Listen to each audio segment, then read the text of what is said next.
The courtroom was still, heavy with tension.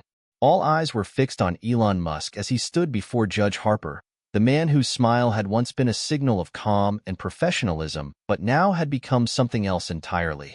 The judge's laughter rippled through the room like an unsettling wave, drawing incredulous stares from everyone. Elon didn't flinch. His face remained calm, his posture unyielding, but inside, he could feel the sting of ridicule. The room's collective disbelief was palpable. They'd all heard about the case, a legal battle that could either launch his groundbreaking technology into the stratosphere or bury it under a mountain of red tape. Yet none of them, not even the judge, could fully grasp what was at stake. "Mr. Musk," Judge Harper finally said between chuckles, wiping a tear from the corner of his eye, "you expect me to believe that your revolutionary technology will change the world? That this," he waved a hand dismissively in Elon's direction, "is anything more than the latest in a long line of science fiction dreams you've sold to the public?" Elon stood silently, taking in the judge's words, the disdain in his tone. It wasn't the first time someone had mocked him for his ideas. But this was different. The judge's laughter, echoing off the cold marble walls of the courtroom, had an edge to it. It wasn't just mockery, it was an attack. "Judge Harper, with all due respect," Elon began, his voice steady, "I didn't come here to entertain you with fantasies. This project, this technology, isn't a dream. It's the future." The room buzzed with hushed whispers, each person wondering if this was the moment Elon Musk would finally crack. But Elon, as always, remained composed. His gaze never wavered from the judge's eyes. He knew how this looked from the outside. Another eccentric billionaire with grand ideas that teetered on the edge of absurdity. But he also knew the truth. He had seen it. He had felt it. And no matter how much they laughed, he couldn't back down now. Judge Harper leaned back in his chair, his fingers steepled in front of him. "The world's been down this road before, Mr. Musk," the judge said, his voice dripping with sarcasm. "We've seen enough tech billionaires try to change the world and fail. You might be able to convince your investors to keep pouring money into this pipe dream, but I'm not buying it." The judge's words stung, but Elon had anticipated this. He had faced ridicule before, when he first proposed electric cars, when he sent a car into space, when he talked about colonizing Mars. People had laughed at him then too. But here he was, proving everyone wrong, one impossible idea at a time. "You may not buy it, Judge," Elon replied, his tone calm but resolute, "but I have the evidence to prove it." At that, he pulled out a sleek, black tablet and slid it across the polished wooden surface of the courtroom table. The judge eyed it with suspicion, clearly unconvinced that anything on a tablet could change his mind. "Mr. Musk, if you think I'm going to be swayed by some glossy presentation, you're mistaken," the judge said. The laughter had faded, but the skepticism remained. Elon took a deep breath, his mind racing through the millions of thoughts that had brought him to this moment. He wasn't here to impress the judge, or to win some petty legal battle. He was here to make sure that the technology, his technology, had the chance to change the world. And if that meant facing ridicule, so be it. He'd been through worse. But just as he was about to speak again, something unexpected happened. The room, already thick with tension, suddenly froze. It wasn't just the stillness that struck Elon, but the complete absence of sound. It was as if the air itself had stopped moving.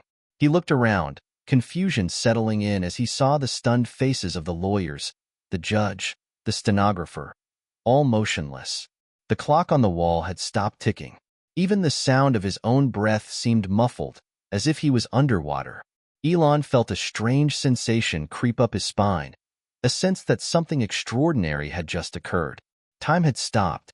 It didn't make sense, but in this surreal moment, nothing else did.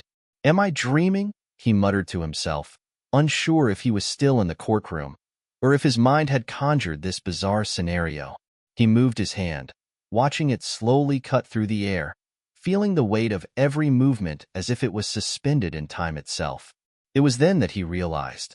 The only one moving in the entire room was him. His heart began to race, his mind whirling with questions. He reached out, touching the judge's desk. It was cold, real, solid. But the judge, motionless. Elon's hand hovered over the tablet, and for a moment, he wondered if it was somehow the source of this strange phenomenon. He had seen things in the past that defied logic, but this was unlike anything he had ever experienced. "Okay, what's going on?" Elon whispered aloud, looking around the frozen room. No answer came, but something deep inside him clicked. A realization. This was my moment. The laughter of the judge, the skepticism, the disbelief. It didn't matter anymore. What mattered was the future. And in this strange, suspended moment in time, Elon knew that whatever he said next would have a ripple effect beyond imagination. The world needed to know the truth. He took a step forward, feeling a strange calm descend upon him. This was his chance, perhaps his only chance, to finally reveal the truth. Not just to the judge or to the courtroom, but to the world. "Stay with me," he said, his voice suddenly strong, filled with an unshakable conviction. This might just be the start of something that changes everything. He let his words hang in the air, knowing that this frozen moment in time was the perfect opportunity to finally speak the truth, to reveal the secret that had been burning inside him for so long. He could feel the weight of the decision pressing down on him. This was it. And with that, he began to speak. "Time as we know it is about to change, and no one is ready for it. But you'll soon understand why everything that's happening right now is no coincidence."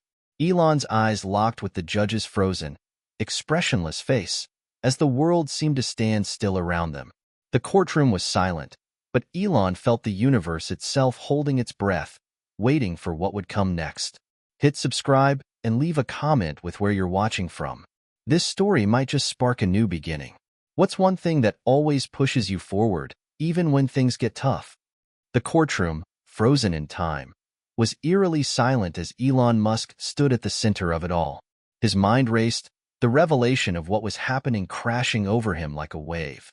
But amidst the confusion, his thoughts drifted back to the beginning, the journey that had led him to this very moment. Born in Pretoria, South Africa, Elon Musk wasn't like other kids. From a young age, he had a burning curiosity that couldn't be quenched by the ordinary world around him. His father, a brilliant but cold engineer, instilled in him the importance of intellectual prowess, but their relationship was strained. Elon's mother, on the other hand, was an artist, a dreamer who often encouraged him to embrace his vision, no matter how impossible it seemed. It was this blend of logic and creativity that would shape the man he would become. As a child, Elon was already building computers, writing code, and reading books on physics and engineering. He wasn't interested in sports or hanging out with friends. His world was one of numbers, systems, and ideas. He spent countless hours teaching himself how to program, and by the age of 12, he had already created and sold a video game called Blaster, a space-themed game that earned him $500. The money was nice, but the real satisfaction came from seeing his own creation come to life. School wasn't easy for Elon. He was bullied, an outsider in his own country, but he never let it affect him. Instead, he buried himself deeper into his studies. The more he learned, the more he became certain of one thing. The world needed to change, and he was the one to change it. At 17, Elon moved to Canada to attend Queen's University. It wasn't just an escape from South Africa. It was a chance to make a fresh start. But even then, he wasn't content with the status quo. He transferred to the University of Pennsylvania, where he earned degrees in both economics and physics, two fields that would shape his vision for the future. But it wasn't just academics that drew him in. Elon knew that in order to make a real impact, he needed to build something bigger than himself. So, after graduation, he set out for Silicon Valley, where his journey truly began. The first company he founded was Zip2, a city guide software for newspapers, which he sold to Compaq for nearly $300 million. He didn't stop there. Instead of resting on his laurels, he moved on to founding X.com, which later became PayPal. PayPal revolutionized online payments, and when eBay bought it for $1.5 billion, Elon walked away with $180 million. But the money never mattered to Elon. It was never about wealth or recognition. It was always about the mission. And as he stood at the pinnacle of success, he realized the world was still facing problems that no one seemed to want to solve. issues like climate change, space exploration, and sustainable energy. These were the challenges that truly ignited his passion. In 2002, Elon founded SpaceX with a single goal in mind: to make space travel more affordable and accessible, and ultimately, to make humanity a multiplanetary species. Critics laughed. They said the idea was absurd. But Elon pushed forward, undeterred by the failures that seemed to follow every launch. SpaceX became the first privately funded company to send a spacecraft to the International Space Station in 2012, and soon after, SpaceX was the first to land a reusable rocket, a groundbreaking achievement that changed the course of space exploration forever. Meanwhile, at Tesla, Elon was leading a revolution in electric vehicles. When he took over the company in 2004, the car industry was skeptical. Most carmakers believed that electric cars were impractical and too expensive for the masses. But Elon saw it differently. He saw a world where electric cars didn't just make sense, they were a necessity for the planet's future. Tesla's early years were turbulent, filled with near bankruptcy and skepticism. But Elon, driven by his unshakable belief in the future, refused to quit. He poured his own money into the company and eventually led it to become one of the most valuable automakers in the world. The Model S, Model 3, and other vehicles became symbols of innovation, and Tesla's success helped prove that electric cars could be both practical and desirable. But despite all of his achievements, Elon's journey wasn't without sacrifices.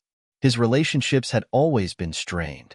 He had been married 3 times, and his personal life often felt like an afterthought compared to his work. Those closest to him knew that his obsession with his vision for the future left little room for anything else. Friends and family were often pushed aside in favor of his goals, but Elon always justified it by telling himself that the future of humanity depended on his work. And yet, as successful as he had become, something gnawed at him. He could never fully shake the feeling that time was running out. The world was changing, but not fast enough. He needed to do more. The stakes were higher now than ever before, and the battle he was fighting wasn't just for profit or glory, it was for the survival of the human race. It was this sense of urgency that had driven him to create the new project that had brought him to court. His latest venture was unlike anything he had attempted before. It had the potential to disrupt the global energy market in ways no one could predict. But it also carried with it a tremendous risk. Elon wasn't naive. He knew that the world was full of people who would stop at nothing to tear him down. He had faced opposition before, but this time, the stakes felt even higher. There were people in positions of power, people who controlled massive corporations, who didn't want this technology to succeed. They didn't want to give up control over energy. They didn't want their monopolies to crumble.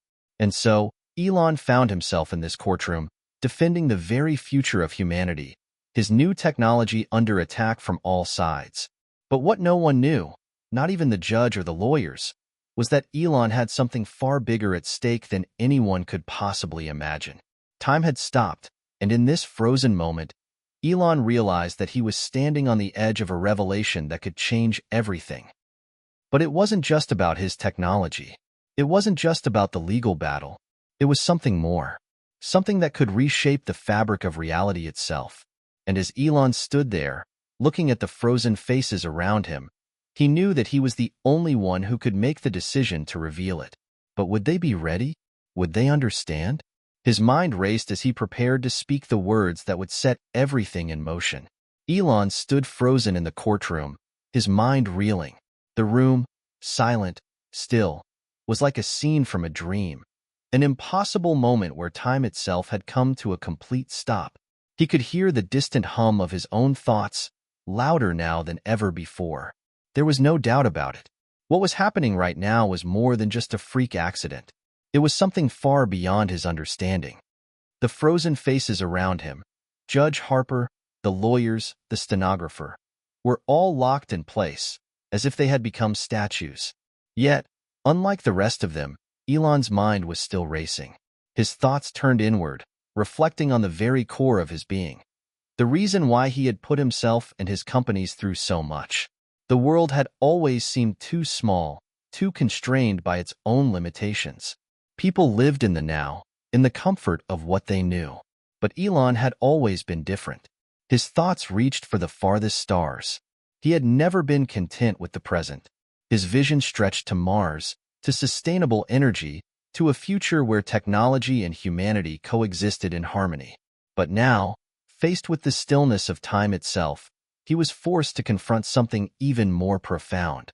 This wasn't just about innovation or changing the world.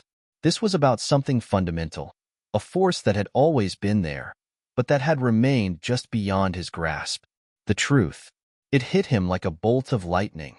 This moment, this anomaly, had the potential to change everything. He wasn't just going to defend his latest technology. He wasn't going to merely convince the judge or the court. What he had discovered was something so deep, so transformative, that it could alter the very fabric of reality. But there was a question that lingered. What if they weren't ready? Elon had always been at the forefront of technological advancements, but even he knew the consequences of introducing too much, too fast. People feared the unknown, resisted change. It had always been this way. And yet, this moment, this frozen time, was offering him an unprecedented opportunity. With the entire world in stasis, he could say whatever he needed to say, reveal the secret he had kept hidden, and watch as the world reacted in real time, or rather, paused time, to his every word. But as he stood there, alone in this frozen room, he realized one thing. This was more than just about revealing the future. It was about understanding the power of time itself, and, for the first time in his life, he wondered if he was ready to truly harness it. He slowly stepped toward the judge, staring down at his frozen form. Judge Harper's face was locked in a smirk, the laughter still hanging in the air from earlier. It was as if the judge's mockery had been preserved in time, and it reminded Elon of the many times people had laughed at his ideas, scoffed at his vision. But this was different. This time, the joke was on them. Time is a construct, Elon muttered aloud, more to himself than anyone else. But what if we could break it? What if we could bend it to our will? His eyes scanned the room, his mind working through the implications of what was happening. The project he had been fighting for in court wasn't just an energy solution. It was a breakthrough, a step toward something beyond anything humanity had ever known. He had stumbled upon a discovery that defied logic, a new form of energy, one that didn't rely on fossil fuels or the traditional grid. It was a source of power that could be harnessed from the very fabric of space-time itself. But it wasn't just about energy. It was about understanding the very forces that govern the universe.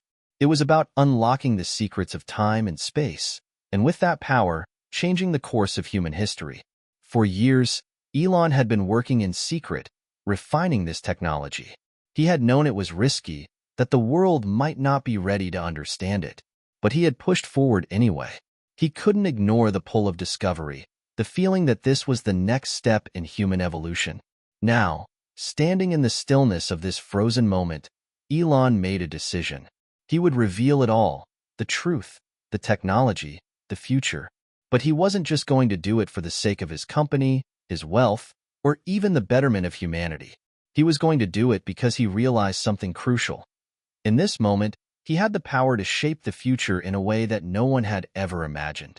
With one final glance at the frozen judge, Elon took a deep breath and activated the device on his wrist, a small, inconspicuous piece of technology that had been with him from the very start of this journey. A soft hum filled the air, and then everything began to shift. The courtroom, still suspended in time, slowly began to morph. The walls stretched outward, distorting, bending in strange ways. It was as if the very room itself was being pulled into a new dimension, and with it, the very laws of reality seemed to bend, just as time had. Elon stepped back, wide-eyed, as the scene before him transformed into something entirely new, a place beyond space, beyond time. He stood in a vast, dark void. Stars twinkled in the distance, but they were not the same stars he had seen before. These were different, brighter, more intense. The space around him felt alive, pulsing with energy. He could feel it, the raw power of the universe itself, like an electrical current running through his veins. Time had become something tangible, something he could touch, manipulate. He was no longer just Elon Musk, the billionaire entrepreneur, the founder of Tesla and SpaceX. In this moment, he was something more. He was a part of the very fabric of the universe. Are you ready for this? Elon whispered to the void. The question hung in the air, the stillness of time, making it feel like an eternity before an answer came. Then, as if in response, a faint voice echoed through the dark expanse. The future isn't just waiting to be discovered, Elon. It's waiting to be created. Elon's heart raced. This was it. This was the moment he had been waiting for. The future had just begun. Elon stood suspended in the vast, shifting void, surrounded by the pulse of the universe itself. It was as if time had bent in on itself, leaving him in this surreal dimension where the rules of physics no longer applied. His heart pounded in his chest, and his mind raced faster than he could keep up with the implications of what he was experiencing. This was no longer about technology or energy or even Mars. This was something far bigger, a discovery so profound, it would make everything he had done so far seem insignificant. The voice echoed again, soft but certain, cutting through the silence of the void. The future isn't just waiting to be discovered, Elon. It's waiting to be created. A cold chill ran down Elon's spine. The voice was not familiar. It didn't belong to anyone he knew, yet it carried a weight, a gravity that felt unmistakable, like a presence much older than himself. But the words made sense, more sense than anything had in years. Create the future, it said, as if he, and he alone, held the power to shape everything that was to come. But with that power came something that Elon had always feared: responsibility. The cost of knowledge had never been more real than it was in this moment. As his mind grappled with the enormity of what was happening, he could feel the pull of the void around him, drawing him further into its depths. The stars, once distant, now seemed within reach, glowing like fireflies in the dark, offering promises of untold power. This was the very fabric of reality, ready to be shaped, and he was the one chosen to do it. But that was the problem. Elon knew what power could do to people, how it could twist their intentions, corrupt their morals. He had seen it in his own life. He had seen it in the countless leaders, innovators, and billionaires who believed they could control everything, that they could do no wrong because they were the ones creating the future. But every decision, every breakthrough, came with consequences. He had always believed in the greater good. But now, standing on the precipice of this new world, he wondered if that ideal was enough. Could he create something better for humanity? Or was he just one more person at the mercy of his own ambition? He closed his eyes, trying to focus on something other than the swirling chaos of his thoughts. The stillness of the void made his mind feel more alive than ever before, a strange contrast to the freezing time that had set the stage for this moment. He was alone, more alone than he had ever been. This place was beyond the grasp of anyone he knew, beyond even his own understanding. He had no guide, no mentor, no roadmap to show him what to do next. That's when he felt it. A pull in his chest, a deep sense of longing that wasn't his own. The voice spoke again, but this time it was different. It was not merely a sound. It was a feeling, a presence, something undeniable. You're not alone, Elon. You never have been. He opened his eyes. The void before him flickered, shifting as if reacting to the words. And then, out of the darkness, figures began to materialize. They were human, but not like any humans he had ever known. Their forms were translucent, glowing faintly, and yet, there was an undeniable presence to them. A weight, a substance that defied the natural laws of physics. The figures surrounded him, their faces obscured, but their eyes, he could feel them. Their gaze was not judgmental, but knowing, as if they had seen every corner of the universe and understood its deepest secrets. Who are you? Elon's voice was barely a whisper, barely audible over the overwhelming sensation of being in the presence of something far beyond himself. We are the Watchers, one of the figures spoke. The voice was deep, rich, and layered with an ancient wisdom that resonated in Elon's very bones. We have always been here, at the edges of time, observing. You, Elon Musk, have reached the point where humanity can no longer go back. The door is open now, and you must decide whether to walk through it or close it forever. Elon's mind spun, trying to process the words. The door is open. What did that mean? What was he supposed to do with this power that was being placed at his feet? "We've seen your work," another figure said. This voice was softer, more gentle, but still carried that same weight. "Your intentions have always been noble, but the road you've walked has always been fraught with peril. Your inventions, your breakthroughs, they are both blessings and curses. Your success has pushed humanity forward, but it has also unleashed dangers." Elon's chest tightened. The weight of their words pressed against him like a physical force. It was true. His mind drifted back to the electric cars, the rockets, the energy solutions, each one revolutionary, but each one coming with its own set of consequences. He had always moved forward with the belief that the benefits outweighed the risks, but had he been wrong? "What are you asking me to do?" Elon's voice was steady, but beneath it, there was a tremor of doubt. "Decide," the figure said. "Will you continue on your path, pushing humanity into a future where you control the narrative? Or will you step back and allow humanity to make its own choices, even if it means they may fail, even if it means the future will be uncertain?" Elon's thoughts swirled. For the first time, he realized the true cost of his knowledge. The power to create the future was a double-edged sword. He had always believed that he could control it, shape it to his will, but now he understood the risks. He was not just building rockets or electric cars anymore. He was building the very fabric of the future. The room around him seemed to shrink as the figures continued to watch him, waiting for his response. Elon felt the weight of every decision he had ever made pressing on him, and yet, for the first time in his life, he felt like he was truly seeing the consequences. It was more than just about energy or space or technology. It was about humanity itself, its fate, its destiny. And the question was no longer whether he could create the future. It was whether he should. Elon took a deep breath, the void surrounding him pulsating with the answer. "I will not control it," he said quietly, "but I will help guide it.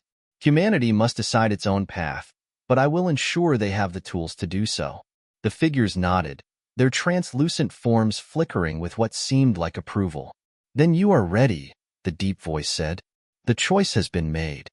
With that, the figures began to fade, their presence slipping away like smoke, leaving Elon alone once more in the vast void. But this time, he was different. He understood the burden he carried. The responsibility of creating the future, of guiding humanity through its most transformative period, was now his to bear. As the last figure disappeared, Elon felt time begin to move again. The courtroom, the real world, was coming back into focus.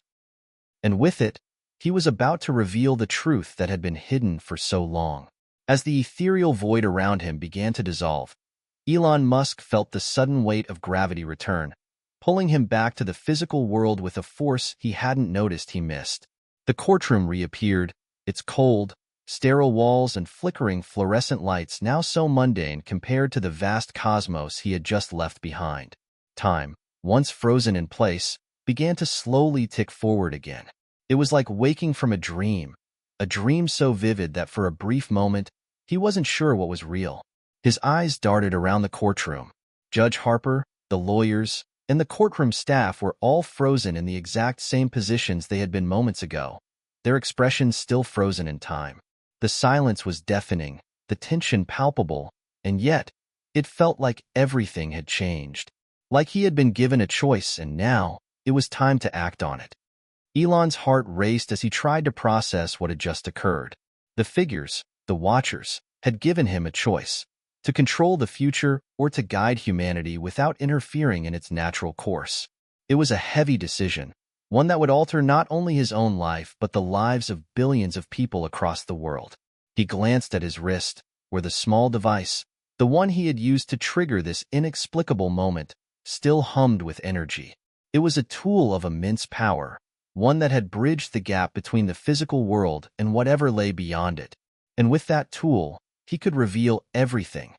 The knowledge he had gained, the discoveries he had made, the technology that could change the course of humanity's future. He had the power to reshape the world. But there was something inside him, a voice in the back of his mind, telling him that just because he could, didn't mean he should. Would humanity be ready for what he was about to unveil? Would they understand the weight of the knowledge he was carrying? He shook his head, trying to clear his thoughts. Now was not the time for doubt. The Watchers had given him their blessing, and with that came the responsibility to act. But how? He had to decide quickly. Elon turned his attention back to the courtroom. The faces around him, still frozen in place, seemed to reflect the culmination of years of struggle. The case at hand, the one he was fighting so tirelessly, was just the beginning of something much bigger. The truth he had stumbled upon, the power he now held, it wasn't just about winning this case. It was about revealing a future, one that could either bring about humanity's salvation or its destruction. The hum of his wrist device grew louder, snapping him back into focus. He raised his hand and activated it again.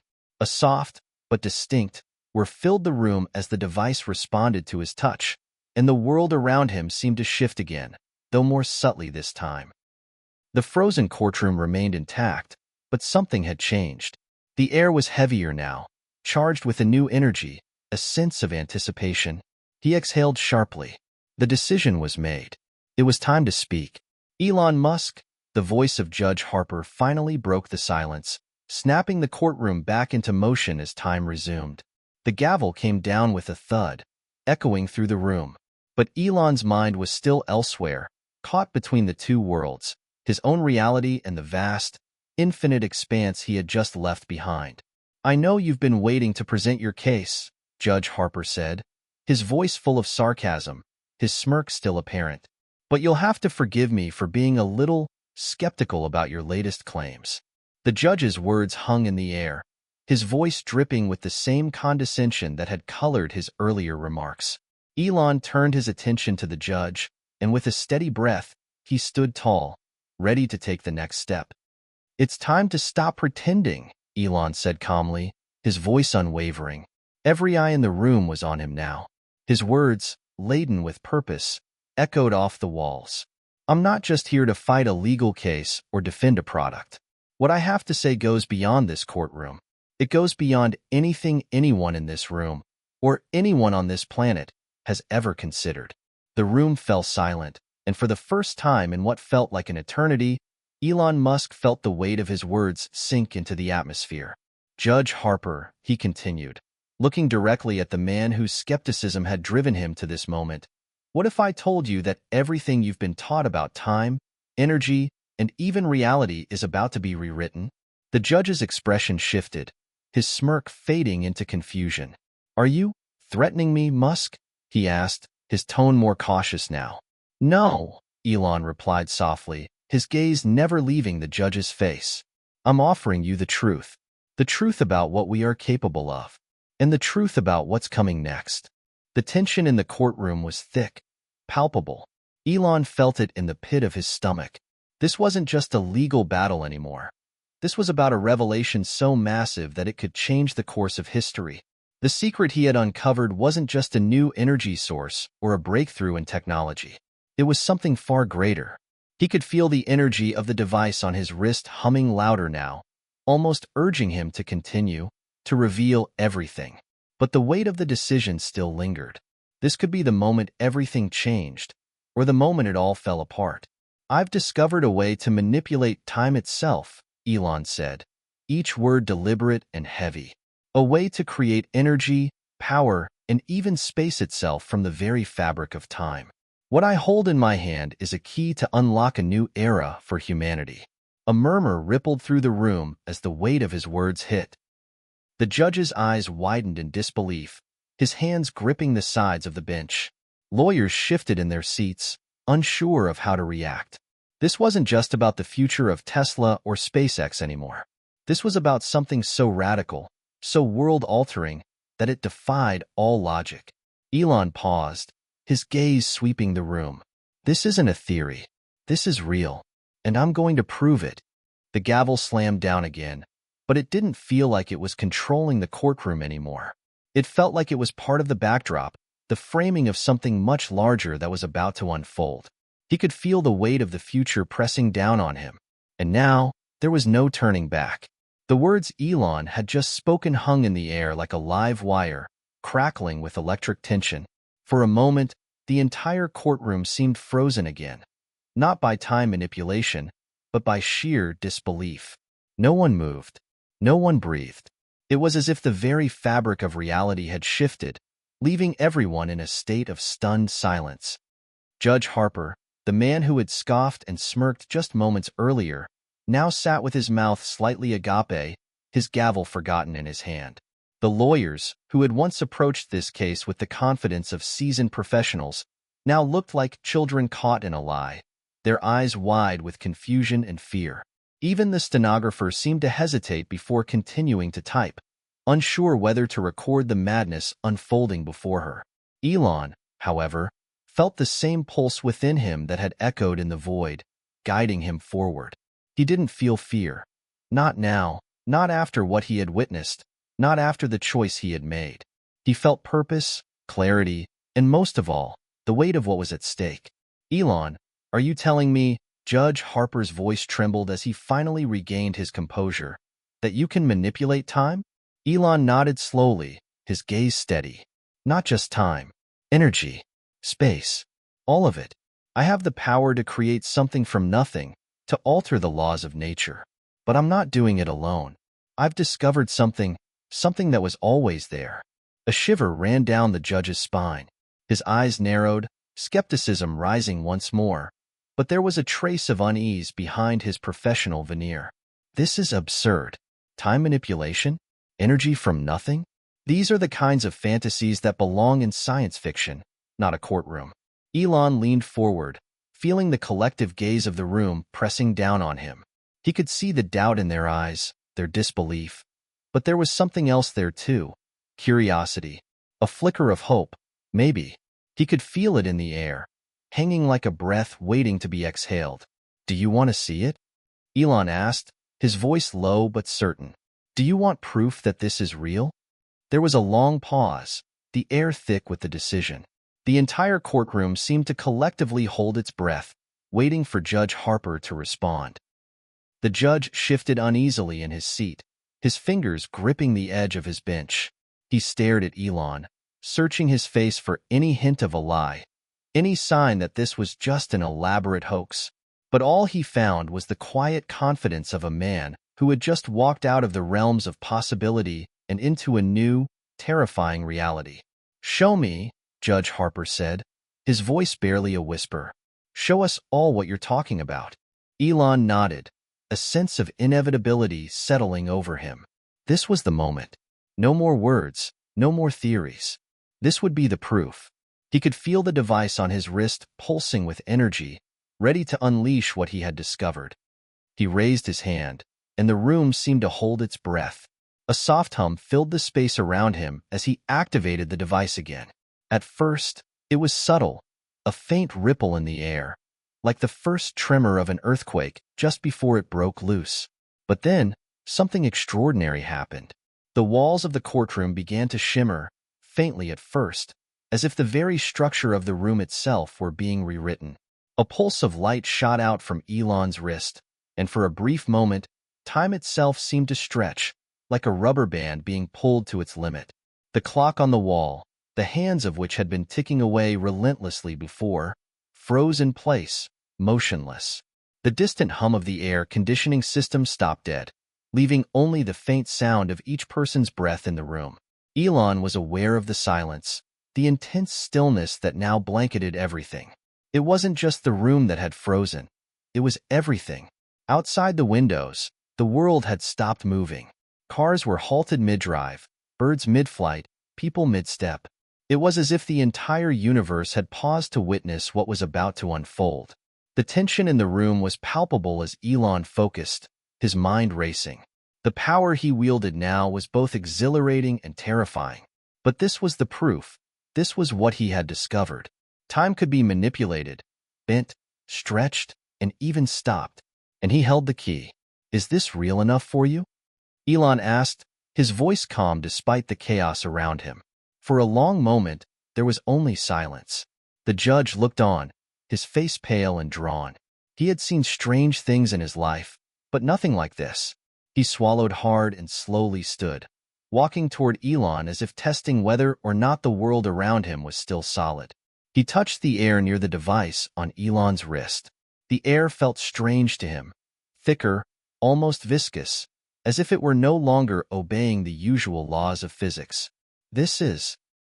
Judge Harper trailed off, his words failing him. Elon took a step back, and the moment seemed to snap back into focus. The clock on the wall began ticking again. The hum of the air conditioning resumed, and the outside world, though still frozen, seemed to settle back into its place. Time doesn't just pass, Elon said softly. It can be controlled, created, harnessed. And if we can do that, then we can unlock the next phase of human evolution. We can do away with the scarcity that has bound us, the problems that have plagued us, and we can finally build a future where anything is possible. The room was still silent, the gravity of what he had just shown them sinking in. The look in the judge's eyes had shifted. There was no longer a trace of mockery, no skepticism, just an unsettling realization. The world, as they knew it, was on the cusp of something so extraordinary, so unfathomable, that it was almost impossible to process. And yet, the truth stood before them, undeniable. Elon Musk was no longer just a businessman, an innovator, or a dreamer. He was something else entirely, a catalyst for change, for a new era that would reshape humanity.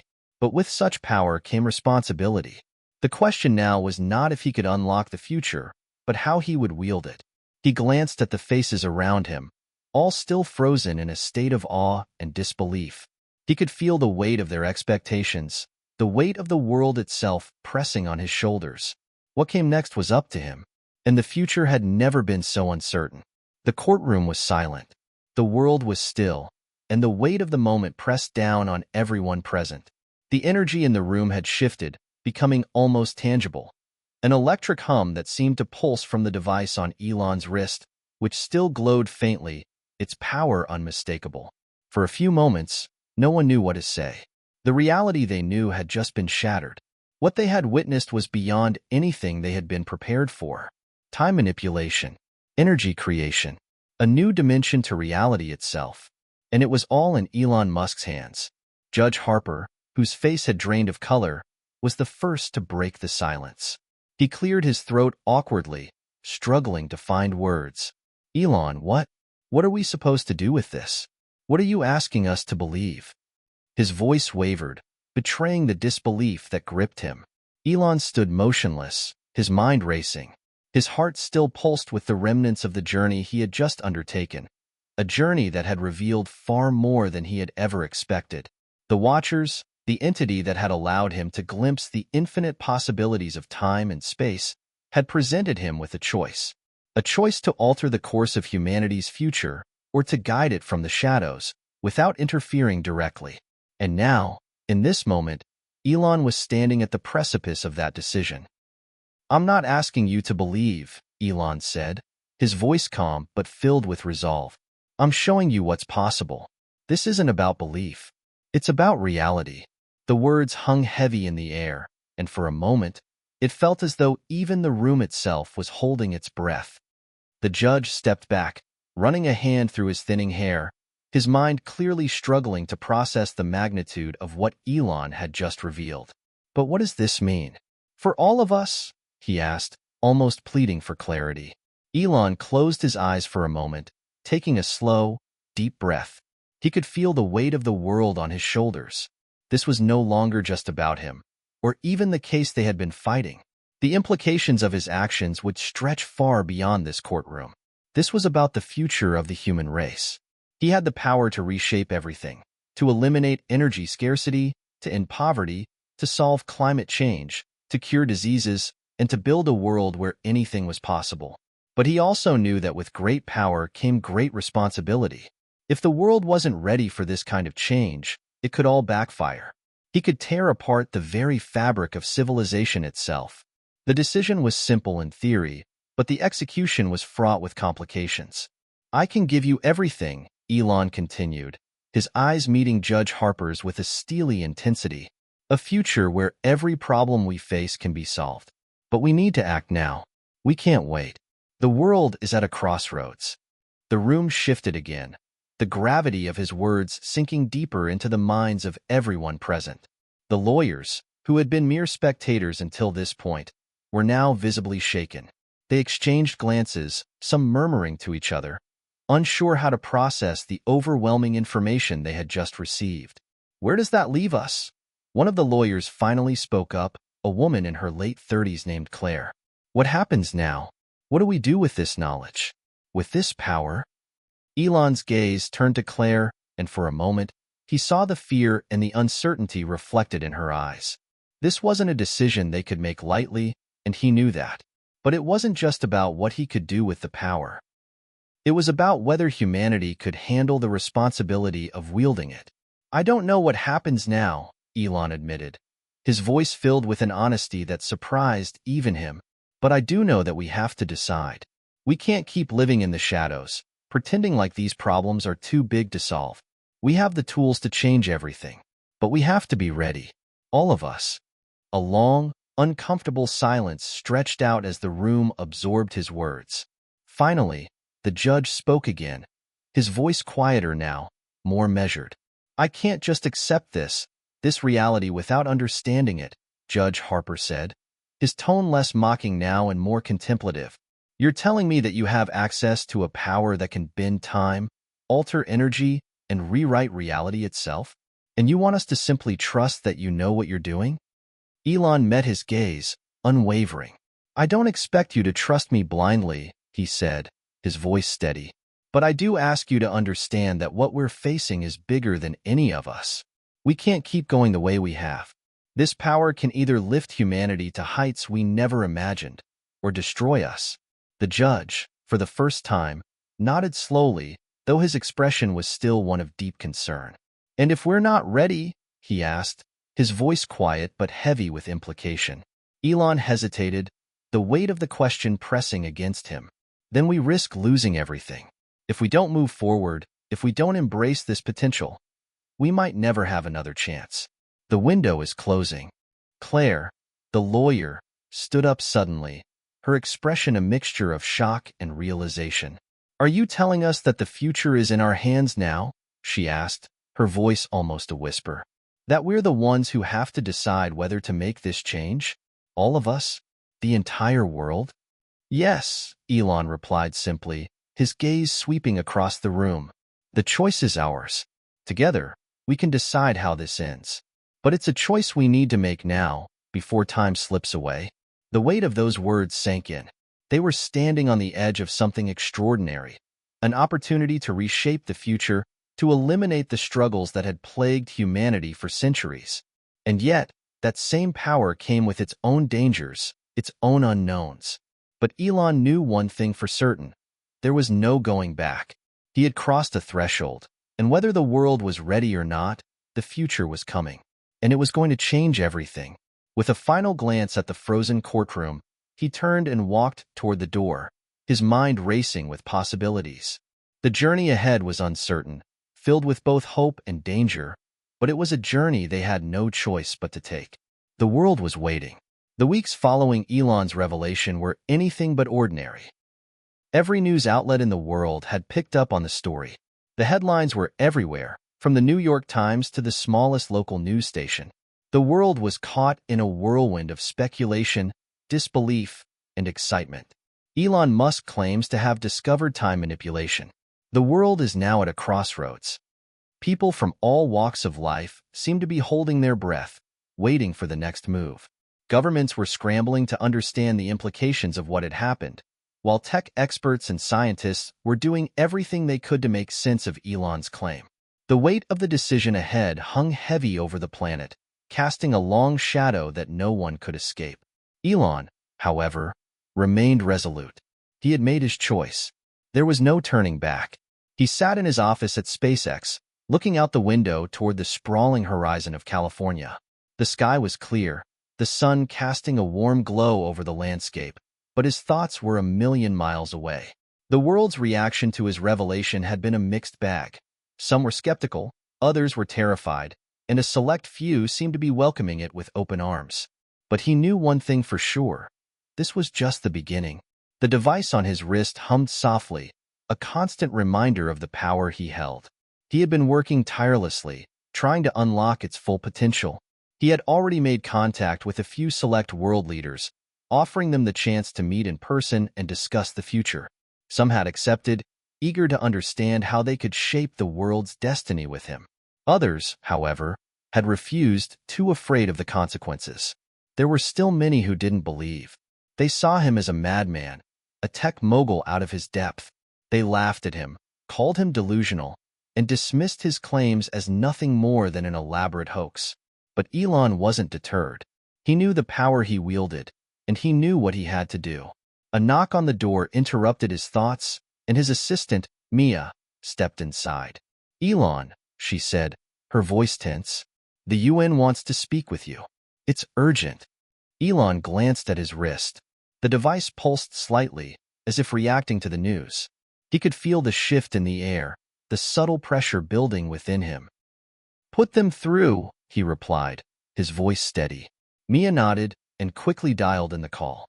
Moments later, the video screen flickered to life, showing a panel of United Nations representatives. Their faces were serious, their expressions hard to read. Mr. Musk, the head of the panel, a stern-faced woman named Evelyn Carter, began, "We've been monitoring the situation closely. The world is divided, and we need to understand your intentions. We have received mixed reports, some of them alarming. We cannot let this go on without a clearer understanding of the consequences." Elon leaned forward in his chair, his hands clasped together. He could sense the fear behind her words, the underlying tension. This wasn't just about technology anymore. It was about control. Who would hold the keys to the future? "My intentions," Elon began carefully, "are simple. I want to help humanity unlock its true potential. We have been given the tools to change the course of history, to solve problems that have seemed impossible for centuries. But with those tools comes a responsibility. We can either embrace it and work together to create a better world, or we can let fear and doubt hold us back." Evelyn's eyes narrowed. "And you expect the world to trust you with this power? One man? One individual with the ability to reshape everything?" Elon didn't flinch. "Trust isn't what I'm asking for," he said, his voice calm but firm. "I'm asking for action. The world is at a crossroads. We've been stuck in the same patterns for too long. We've been content with incremental change. But now, we have the chance to break free. The question is, will we take it?" There was a long pause as Evelyn and the others exchanged glances. The weight of Elon's words hung heavy in the air. The world was indeed at a crossroads, and the decision ahead could define the future for generations to come. Finally, Evelyn spoke again, her voice softer now, though still laced with caution. "What are you proposing, Elon? What do you need from us?" "I need the world to come together," Elon replied. "This isn't about me. This is about all of us. We need to form a global coalition, a group of leaders, scientists, and innovators who can work with me to unlock the full potential of this technology. But we have to act quickly. The longer we wait, the more difficult it will become." Evelyn nodded slowly, her expression unreadable. "And if we refuse? What happens then?" Elon hesitated. This was the moment he had been dreading, the moment where the choice would no longer be in his hands. He knew there were powerful forces in the world that wouldn't go down without a fight. But there was no turning back now. "I can't stop this on my own," Elon said quietly. "But if the world refuses to embrace this opportunity, it may very well be too late. Time is running out.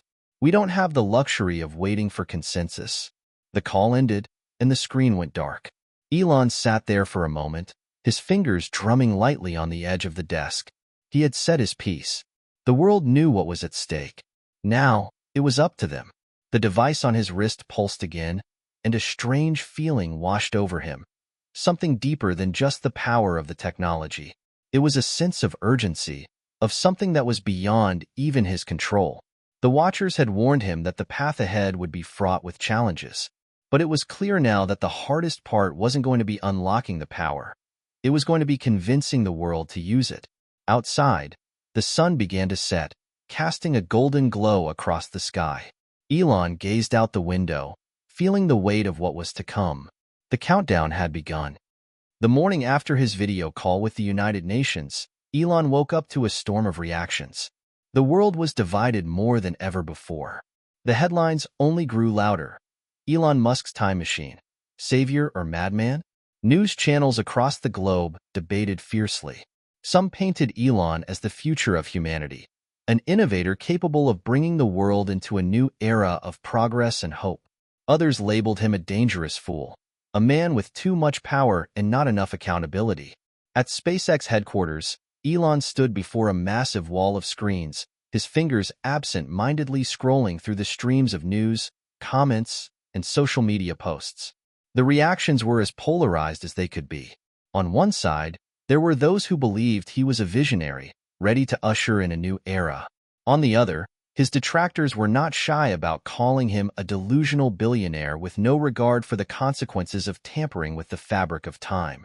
In the middle of it all, he couldn't help but feel the pressure mounting. It wasn't just the media. It was the people, the ordinary citizens whose lives would be most affected by the decisions made in the coming weeks. He turned to Mia, who was sitting nearby, her laptop open in front of her.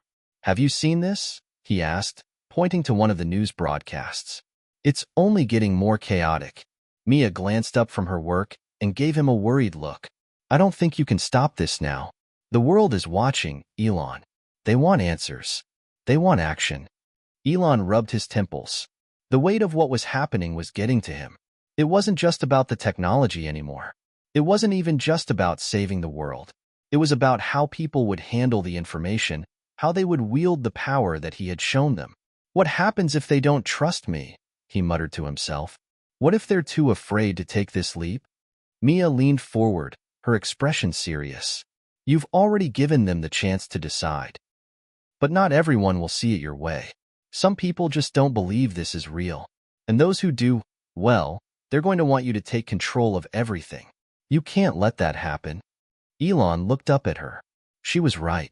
The truth was that some people would demand more of him, more of the technology, more control. And while he was certain about what he wanted, he wasn't sure the world was ready for it. The technology was powerful, but so were the forces that could exploit it. "I just hope I'm making the right decision," Elon said, his voice tinged with doubt for the first time in a while.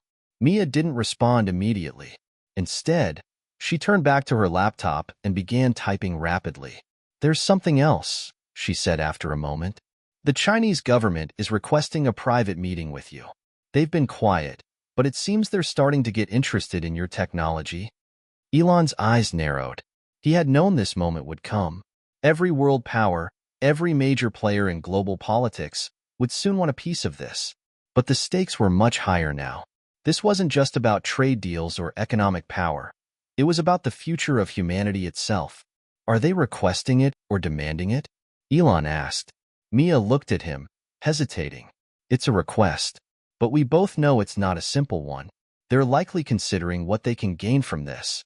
If they control the technology, they control the world. And we both know how they handle matters of global influence." Elon sighed, his mind racing. He had to tread carefully. "Set up the meeting. I want to see what they're offering." As Mia got to work on the logistics of the meeting, Elon's mind wandered again to the other potential conflicts brewing. There were rumors of factions within various governments, the more conservative ones, that were already plotting against him, seeing him as a threat to their power. And then there were the corporate interests, the big companies that had been his allies for years, but were now watching warily as he changed the rules of the game. The next few weeks would be crucial. Elon knew that time was no longer a luxury. If the world couldn't agree on how to move forward, the consequences could be disastrous. His choice to reveal the truth had ignited a chain reaction that no one, least of all him, could control. Later that day, Elon boarded a private jet bound for Shanghai. The meeting with the Chinese government was imminent. He stared out of the window as the plane cut through the clouds, the horizon stretching out before him. The vastness of the world and the enormity of the task ahead suddenly felt overwhelming. He wasn't just meeting with a government. He was meeting with a power that was already one of the most formidable forces in the world. If the Chinese took control of this technology, if they decided to use it for their own purposes, the balance of power could shift irreparably. But Elon had no choice. This was his responsibility now. He had given the world a glimpse of something extraordinary, but he had to ensure it was used for the right reasons. For the good of humanity. For the future of everyone. As the jet touched down in Shanghai, Elon felt the weight of his decision settle deeper into his bones. He didn't know what would come of this meeting, whether the Chinese government would see him as an ally or an adversary.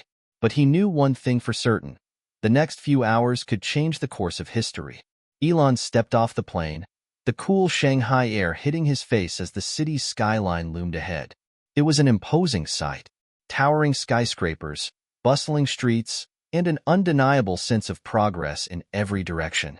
The world's most populous nation, home to both immense technological advancements and centuries-old traditions, had become one of the most powerful players on the global stage. Today, he was about to face its most powerful leaders. He was greeted by a group of officials in dark suits, each one more stoic than the last. The delegation led him through the airport's private terminals, into sleek black cars that sped him through the heart of the city. The streets blurred past him, modern, fast-paced, and filled with energy. But Elon's mind was elsewhere. It was on the meeting, the stakes, the risks, and what would happen if China decided to take the reins on time manipulation. Mr. Musk, one of the officials, a man in his 50s named Wei, addressed him during the drive. "We appreciate you making this journey. The world has many questions about your technology. But here, in China, we believe in making bold moves, taking chances. The potential is clear." Elon nodded, his expression unreadable. "Bold moves are the only way forward," he said, keeping his tone neutral. "But bold moves require responsibility. That's the key." Li Wei studied him closely, his eyes narrowing slightly. "That is precisely why we are interested in working with you. We understand that the power you hold must be used wisely. But in China, power is not something to be feared. It's something to be controlled. We believe that, together, we can create a future where this technology can advance humanity, for the betterment of all." Elon couldn't help but feel a twinge of unease. He had heard this language before, in various forms, from governments and corporations alike. The promise of using technology for the betterment of humanity was often a mask for control, a way to claim authority over something far too powerful to be handled alone. He glanced out the window, watching as the car sped toward the high-tech government compound where the meeting was scheduled. The reality of the situation hit him harder than he expected. The consequences of his decisions, of introducing time manipulation to the world, were beginning to unfold in real time, and China, with its vast ambitions and influence, would be a major player. The convoy arrived at a towering, futuristic building, surrounded by lush gardens and high-tech security. Inside, the air was thick with anticipation. Elon was led to a sleek conference room, its walls covered in digital displays and interactive surfaces. At the center of the room sat several high-ranking Chinese officials, including some of the most powerful leaders in the country, their faces as inscrutable as the walls themselves. The moment Elon entered, they all stood, nodding in acknowledgement of his presence. He could feel their eyes on him, studying him, assessing him. "We've heard much about your discoveries, Mr. Musk," said the man at the head of the table, a stern figure with a sharp gaze. His name was Zhang Wei, the head of China's Ministry of Technology and Innovation. "But we want to know how this technology will serve China, and how we can collaborate to shape the future." Elon sat down, taking a deep breath. This was it, the moment he had been dreading. He had no illusions that this meeting was about collaboration. It was about power. "I've said it before, and I'll say it again. This technology isn't something anyone should control," Elon began, his voice steady. "The ability to manipulate time is a force unlike any other, and it can be used for good, but also for unspeakable harm. The world can't afford to have one nation, or one person, wield that kind of power alone." Zhang Wei's expression didn't change, but his voice grew more intense. "And yet, Mr. Musk, you yourself are the one who has unleashed this power. Do you think the world is ready to handle such a gift? To let it slip through the cracks because of your fear?" Elon felt the room grow colder. The question hung in the air, biting at him. This was the crux of the issue. Was he afraid of the power he had unleashed? Or was he afraid of what would happen if the wrong hands controlled it? "I'm not afraid," Elon replied, his gaze meeting Zhang Wei's. "I'm trying to prevent an even greater fear. If time manipulation falls into the wrong hands, The world will not survive the consequences. The room fell silent for a moment, the tension palpable. The officials exchanged looks, their eyes narrowing as they processed his words. Then, Zhang Wei broke the silence. You misunderstand us, Mr. Musk. We are not asking for this technology to be controlled solely by one nation. We are asking for a partnership, a shared future, one where China and the world lead together in harnessing the power of time. We are prepared to make the necessary investments to build the infrastructure that will safeguard this technology. You will not be alone in this, but you must be willing to share it. Elon's mind raced. He wasn't sure if he could trust their words. The Chinese government was known for its drive for dominance, for securing control over anything that could increase its power. What would happen if they got a hold of the technology? What if they used it to dominate other countries, or worse, alter history in ways that would never be reversed?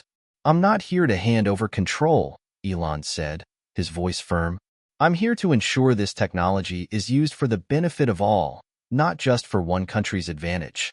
Zhang Wei's expression darkened slightly. You are naive, Mr. Musk. This technology will reshape the world. The question is not whether we control it, but how we can ensure the stability of that future. Elon stood, his mind made up. I'm not naive, Mr. Wei. I'm just not willing to let any one country hold all the cards. If humanity is to survive this new era, it must do so together. With that, he turned to leave, the weight of the decision pressing down on him like never before. The Chinese were powerful, and their interest in the technology was undeniable. But Elon wasn't about to give in to their demands. As he walked out of the building, he knew this was just the beginning. The next steps would be even more crucial. The world was watching. And it wasn't just about what China or any other country wanted. It was about the future of time itself. Elon Musk stood in his private jet, staring out at the endless expanse of the ocean below, lost in thought. The meeting with the Chinese government had left him shaken. The ambitious promises of collaboration, the veiled threats wrapped in diplomatic language, it all felt too familiar. This was no longer just a technological breakthrough. It was a political chess game, and the stakes were higher than he had ever imagined. The Chinese government had been clear about one thing. They wanted control. The way they had framed their arguments, about global stability, about power, made it impossible to ignore the reality that their vision of a shared future was one where they held the keys to the most powerful technology in the world. Elon knew the cost of letting anyone control time. It could lead to unimaginable consequences, altering the fabric of reality itself. Could he really trust any government, let alone one as dominant as China, to wield such power responsibly? Elon's thoughts were interrupted as Mia's voice crackled through the plane's intercom. Elon, you're going to want to see this, she said urgently. It's about the Russian Federation. Elon sighed, rubbing his forehead. As if the Chinese weren't enough, now Russia was entering the fray. He hadn't even had time to process the gravity of his discussions with China, and now, another global power was making its move. He nodded to the flight attendant, signaling her to connect him to Mia. A moment later, the screen in front of him flickered to life, showing Mia's face. Her expression was tight, her eyes wide with concern. They're asking for the same thing, Elon. It's not just China anymore. The Russians have started contacting our people too. They want to secure an exclusive deal for the time manipulation technology. Elon leaned forward. Exclusive? What do they mean? They're offering us unprecedented resources, money, access to new markets, advanced technology, but they want to guarantee sole access to time manipulation. No sharing, no collaborations. They're calling it a strategic asset. Elon's mind raced. The Russians were already known for their willingness to pursue risky, high-stakes gambits. If they gained control of the technology, they could very well manipulate history to reshape their dominance in the world. It was a nightmare scenario, one that could unleash a cascade of unpredictable consequences. This is exactly what I was afraid of, Elon muttered to himself, his fingers tightening into fists. Everyone's trying to turn this into a weapon, a bargaining chip. Do you want me to shut it down, Elon? Mia asked, her voice softer now, but no less urgent. I can block their communications, get the word out to the press that you won't be negotiating with anyone. It's still not too late. Elon shook his head, even though Mia couldn't see the gesture. I can't. I can't just shut it down. If I do that, it might force them to take matters into their own hands. The world will fracture, Mia. We need to be more strategic. I have to think about the bigger picture. He ran a hand through his hair, frustration mounting. The weight of the responsibility was crushing. He had created something that could elevate humanity to unimaginable heights, but at the same time, he had unlocked Pandora's box. And now, the very powers of the world, powers that had already manipulated technology for their own agendas, were eyeing it like vultures. What if we make it public? Mia suggested cautiously. What if we invite all the global powers to a summit, put everything on the table, and try to find a way forward as a unified force? Elon paused, considering the idea. A summit. It sounded like the right move, bringing everyone together to have the hard conversation, to share their fears, hopes, and plans for the future. But there was a risk. What if it became a free-for-all, with countries scrambling for control, leaving chaos in their wake? Still, it was the only option that made sense. All right, let's do it. Set up the summit. Mia nodded, a small, reassuring smile crossing her face. It's a risky move, but I think it's the only way to keep things from getting out of hand. The days that followed were a whirlwind.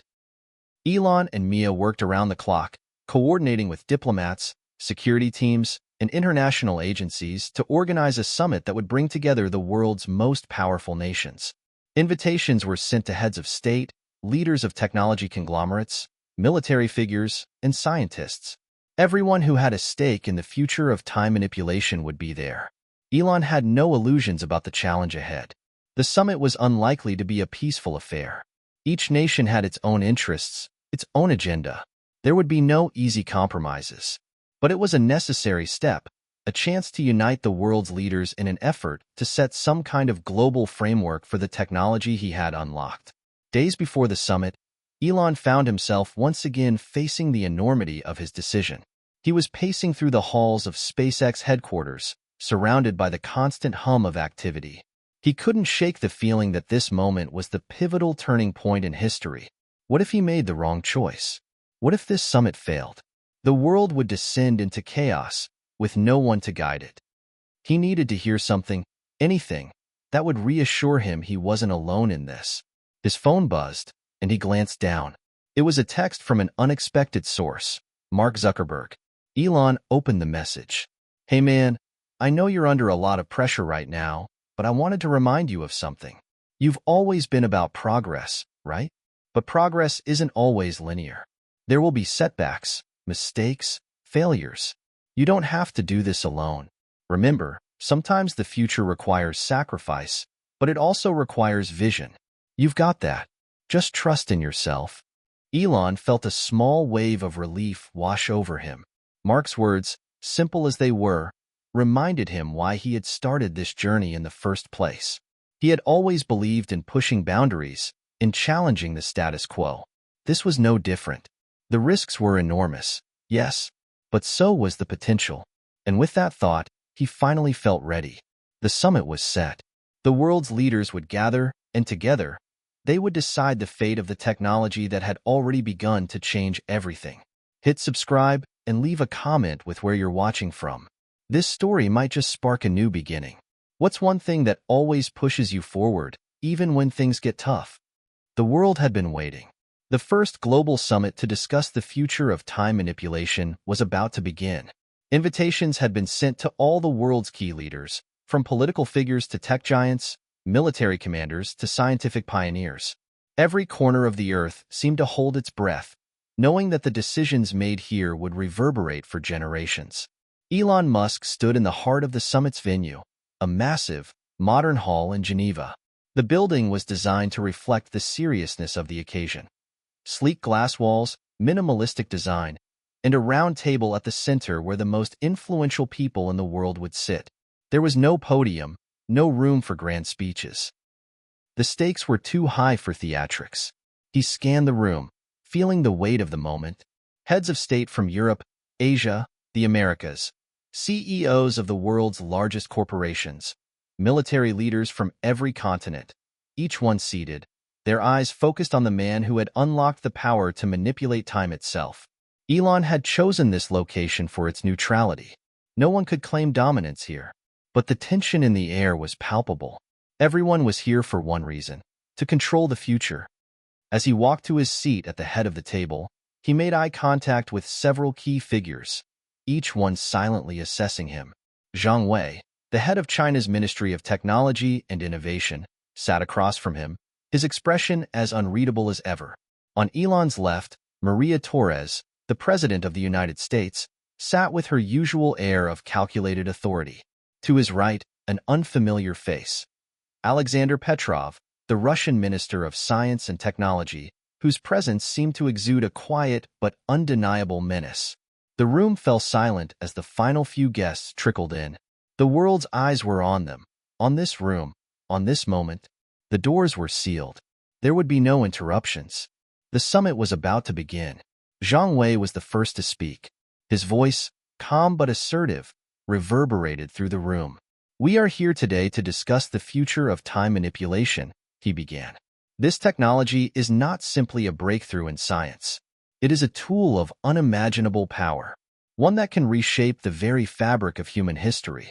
We must decide together how it will be used, not just for one nation's gain, but for the survival of humanity itself." Elon looked around the room, taking in the faces of the world's leaders.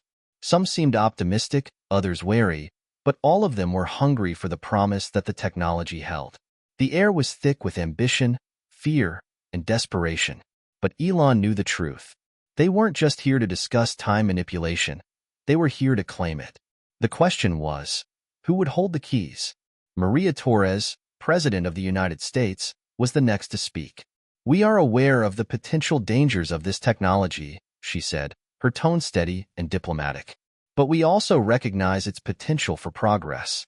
The United States is prepared to work with the international community to ensure that this technology is used for the benefit of all. But we must ask, who will have control? The American people cannot stand idly by while other nations secure exclusive access." Elon could feel the tension rise as her words hung in the air. It was the same argument he had heard before. Control? The United States wanted a seat at the table, but they didn't want to be left behind. The Russian minister, Alexander Petrov, leaned forward, his eyes narrowing. "Control," he scoffed. "You speak of control as if it is a simple matter. Time is not a tool for convenience or power. It is a force that must be mastered. Russia believes that a unified approach, one that places the technology in the hands of a select few, is the only path forward. We must ensure that no nation or individual monopolizes it. But we also cannot afford to let chaos reign." Elon's heart pounded. The Russians were already moving toward an authoritarian vision of time manipulation, something that would place immense power in the hands of a small, select group. It was a dangerous path, one that could easily lead to the manipulation of history itself. The tension in the room reached its peak as the leaders of the European Union and several other nations joined in, each presenting their own demands, fears, and visions for the future. It was clear that no consensus would be reached easily. Some nations called for strict regulation, others demanded more control, while a few argued that the technology should be open source, available for everyone to use. Elon let the discussions unfold, knowing that this moment was pivotal. He had spent his life fighting to make humanity's future better, but he was beginning to realize the magnitude of the responsibility he had taken on. The future of humanity itself was at stake, and the wrong decision could change the course of history forever. As the debates raged on, Elon stood up, his voice cutting through the noise. "I know what you're all thinking," he said, his voice firm but measured. "You're all afraid. Afraid of what might happen if you don't control this technology. Afraid that the world might spin out of control if you don't have your hands firmly on the reins. But let me make one thing clear. We cannot control time. Time is not a resource we can exploit. It is a force we must learn to coexist with. If we choose to fight for control, we will tear the world apart. If we choose to fight for cooperation, we might just find a way to use this technology responsibly." The room fell silent. For the first time since the summit had begun, the leaders of the world stopped arguing. They turned their attention to Elon, their eyes fixed on him. His words had struck a chord. a truth they had all been avoiding. Zhang Wei was the first to break the silence. "So, what do you propose, Mr. Musk?" he asked, his tone more measured than before. Elon looked around the room, locking eyes with each leader. "A global council," he said, his voice steady. "A council made up of representatives from every nation, every continent. We will create a framework that allows us to regulate this technology together, to ensure that no one nation, no one individual, has exclusive control over time manipulation. It will be a shared responsibility, one that puts the future of humanity first." A murmur of agreement rippled through the room. Some nodded, while others seemed hesitant. But for the first time since the summit began, there was a sense of hope. The idea of cooperation, of working together for the greater good, was taking root. Maria Torres spoke up. "You're asking us to trust each other, to believe that we can work together for the good of all nations." Elon nodded. "Yes, and it will be difficult, but we have to try. If we don't, the consequences could be unimaginable." The room was silent again, the weight of his words sinking in. Elon had made his case, and now it was up to the leaders of the world to decide. For the first time, Elon felt a glimmer of hope. Maybe, just maybe, humanity could rise to the challenge. The world held its breath. The leaders of the global summit sat in tense silence, the implications of Elon Musk's proposal hanging heavy in the air. After a long series of debates, hours of negotiation, and countless proposals exchanged, there was finally a sense that something monumental could be achieved. But would the nations of the world truly come together? Or was this just another attempt at diplomatic theatrics, with no real progress? The stakes couldn't have been higher. If the council was formed, it could potentially regulate time manipulation in a way that benefited all of humanity. But Elon knew the darker truth. Some countries had no intention of sharing control. The proposals they put forward were more about domination than collaboration. China, Russia, the US, each had its own agenda, each wanting a piece of the power to rewrite history. Elon's mind was racing. He'd spent so much of his life dreaming of a future where technology elevated humanity. But now, in the face of reality, he couldn't help but wonder. Was he truly prepared for what this technology might become? What if he was too naive to see the darker side? He rubbed his temples, trying to push those thoughts aside. No, this was bigger than just him. This was bigger than his personal fears or doubts. It was about the future of everyone, billions of people, their lives and histories, all affected by the technology he had unleashed. The summit's president, a respected international diplomat named Charlotte Moreau, broke the silence with a measured voice. "Mr. Musk, I believe we've heard your proposal. And while it has certainly sparked some interesting discussions, we must ask, how exactly would this council be structured? How will you ensure that power doesn't fall into the wrong hands?" Elon stood up, his face calm but resolute. "The council will consist of representatives from all key sectors: political, scientific, technological, and ethical. We will base the decisions on shared responsibility, with a framework that ensures no one entity, whether it be a nation or corporation, can monopolize time manipulation. We will make sure that the technology is used for good, not as a weapon of power." There was a pause, then a murmur from the room. Elon could sense skepticism, but also hope. The question was, could they truly trust each other? Alexander Petrov, the Russian minister, leaned forward in his seat, a cold smile creeping across his face. "And who exactly decides what's good, Mr. Musk? Your proposal sounds idealistic, but it doesn't account for the simple truth. Some countries will always be more powerful than others. Some will act in their own self-interest, regardless of what a council decides." Elon met his gaze steadily. "That's why the council will be international. We will ensure that any decision made is by consensus. If any one nation tries to break the agreement, they'll be held accountable by the rest of the world. We must create systems of transparency and oversight to guarantee fairness. But, yes, there will be compromises. We won't always agree, but at least we'll be working together." Petrov's smile faltered, but only slightly. Maria Torres, the U.S. president, spoke up next, her voice clear and direct. "Mr. Musk, I understand the idealism behind your idea, but the U.S. cannot afford to be left behind. We've built the most powerful military and technological infrastructure in the world. If time manipulation becomes a reality, we need to know it's in our hands, or at least within reach. Elon felt a twinge of frustration. This was exactly what he was trying to avoid. But the pressure was mounting. Time manipulation wasn't something that could be controlled by one nation. It had to be a shared resource. Yet the more he spoke, the more it seemed like everyone's interests were pulling in different directions. I understand your concerns, President Torres, he said, his voice unwavering. But if we allow individual nations to hoard this technology, we risk creating instability. Time manipulation is too powerful. It cannot be a tool for just one nation's ambition. Torres gave him a tight-lipped smile. I'm not suggesting we monopolize it, Elon.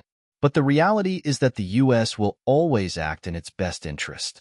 And if that means taking control of this technology, then so be it. The room was silent once more. The divide between collaboration and dominance was crystal clear. Elon turned toward Zhang Wei, who had been quietly observing the exchange. His eyes were sharp, calculating. And what about you, Mr. Wei? Elon asked, his voice soft but pointed. How do you see China's role in this? Zhang Wei's expression didn't change. He leaned back in his chair, his fingers interlaced. China is willing to cooperate on the condition that we maintain the autonomy to decide how time manipulation is applied within our borders. The technology, as you say, should not be weaponized. But it cannot be shared freely if it compromises national security. Elon frowned, realizing that the world's superpowers were all going to demand some form of control. This wasn't just about innovation anymore. This was about power, who controlled it, who had access to it, and who would ultimately determine the course of history. The more he thought about it, the clearer it became. The summit was heading toward a dangerous precipice. We're not going to find easy answers here, Elon said, his voice quieter now. But we must find a way to navigate this together. This is about more than just our nations. It's about all of humanity.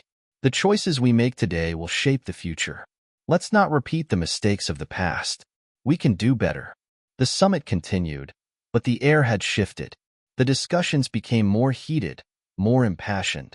Allies were formed, and enemies were made. The idea of a cooperative council had sparked hope, but it also revealed the deep rifts between global powers. As the session broke for the day, Elon found himself alone in his thoughts. The next few days would determine the fate of the technology and perhaps the world. If the summit failed, if the nations refused to cooperate, the consequences would be dire. The tension was unbearable. As Elon made his way to his private quarters, Mia's voice crackled through his earpiece. Elon, there's something you need to know. It's about the Russians.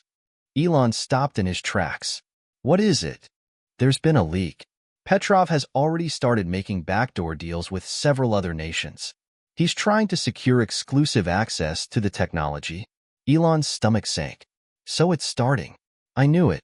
This summit might be closer to collapse than we thought, Mia added. What do we do now?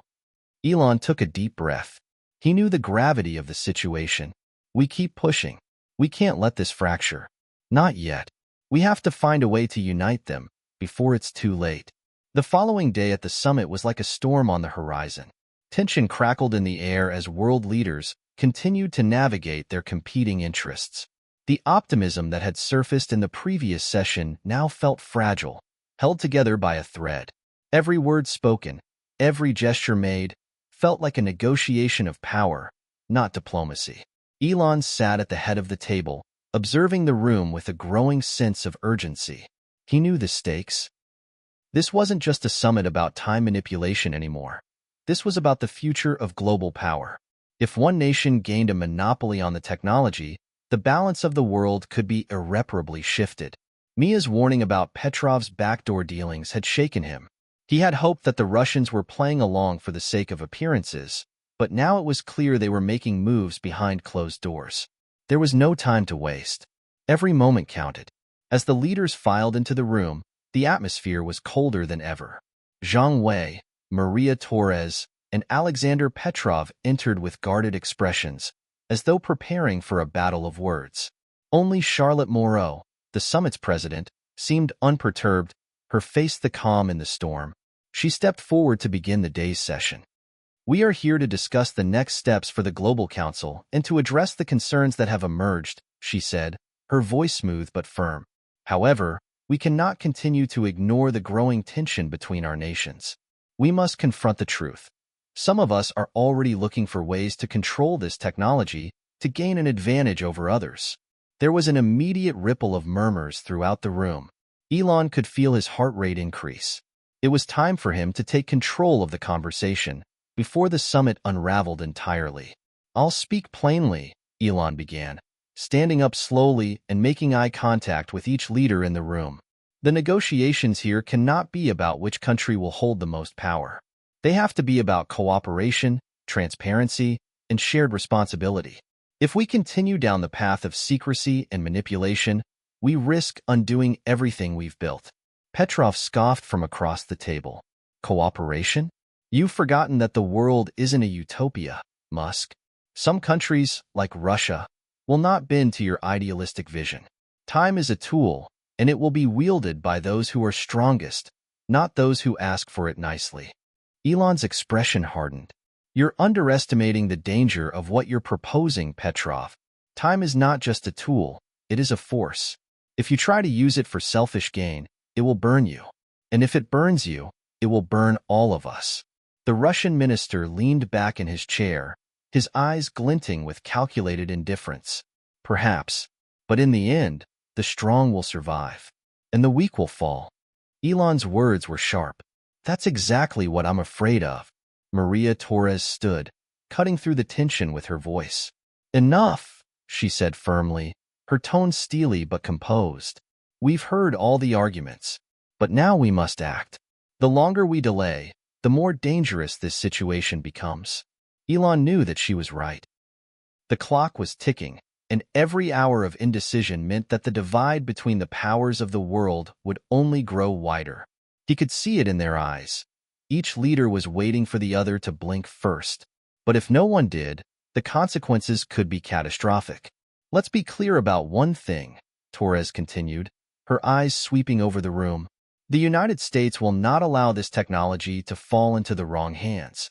If necessary, we will take action to ensure that our nation has access to it. Zhang Wei, who had been silent for much of the meeting, now spoke up. His voice was calm, but there was a sharpness to it. We will not tolerate anyone monopolizing this technology, President Torres. China will not allow this to be used as a tool of control for a single nation. We must ensure fairness and equality for all.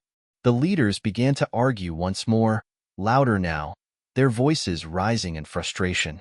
It was a chaotic scene, each country pulling in different directions. Elon could feel the tension creeping up his spine, the weight of what was at stake pressing down on him. He knew this wasn't going to end in cooperation, not with this level of distrust, not with this much greed. Suddenly, Mia's voice crackled in his earpiece again, sharp and urgent. Elon, you need to leave. Now, there's a security breach. They've already begun to mobilize. Petrov isn't just making backdoor deals anymore. He's preparing to take action. Elon's pulse quickened. What do you mean, action? They're sending agents to key locations. If this summit falls apart, they plan to seize the tech. No negotiations. Elon stood up abruptly, causing the noise in the room to die down. Everyone's attention turned to him as he made his way toward the exit, his mind racing. He had no choice but to act fast. The summit had already reached the brink of collapse. The last thing he needed was an outright military confrontation. I need you to trust me, he said, his voice filled with urgency. This summit is no longer just about policy. It's about preventing a catastrophe. We cannot let this get out of hand. Elon exited the room quickly, heading for the back hallways, his mind spinning. He couldn't shake the feeling that the Russian move wasn't just a response to competition.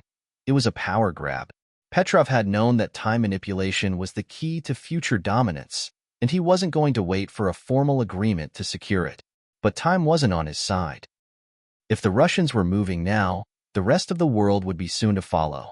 Elon needed to find a way to stop this before the entire summit fell into chaos. He had no illusions anymore. The battle for control over time wasn't just political. It was personal. Mia's voice cut through his thoughts once more. Elon, I've hacked into some of their communication networks. You need to get to the central security hub. If Petrov's agents take control of that, they'll have access to everything, the tech, the data, the keys to the future. Elon's mind raced as he navigated the security corridors of the summit venue. There was no time to waste. If the Russians took control of the tech, it would mean the beginning of an era where time itself could be manipulated for personal gain.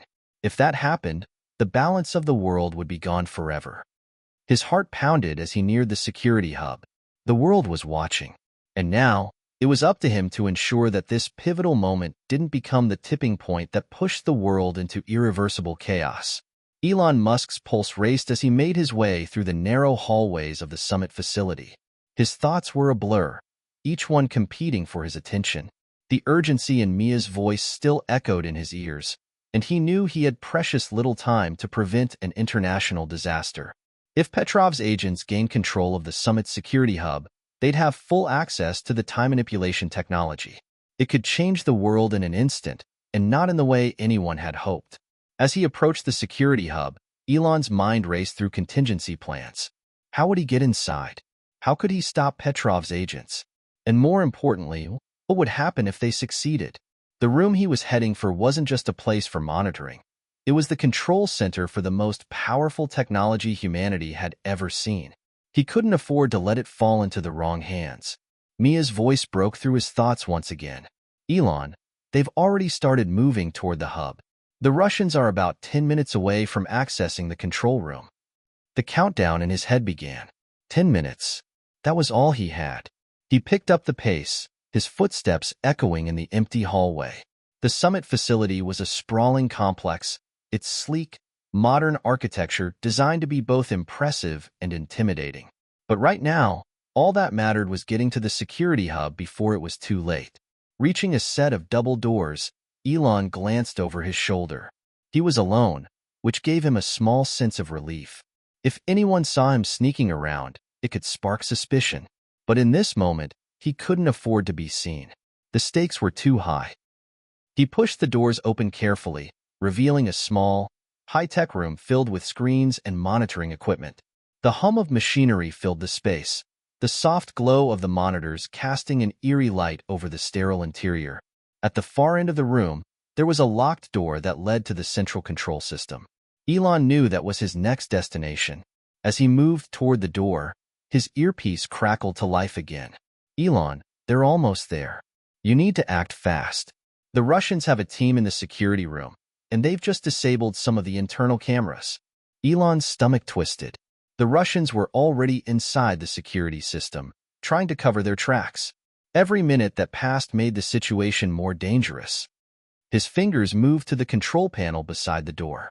He had worked with high-tech security systems before, but this one was different. Advanced encryption, layers of firewalls, and biometric scans designed to prevent even the most skilled hackers from getting in. He took a deep breath, his mind focused. This wasn't just about protecting a building. It was about protecting the future. He accessed the control panel and began to work his way through the security codes. Mia's voice came through his earpiece, guiding him. You're almost there, Elon. Keep going. You're down to the final security layer.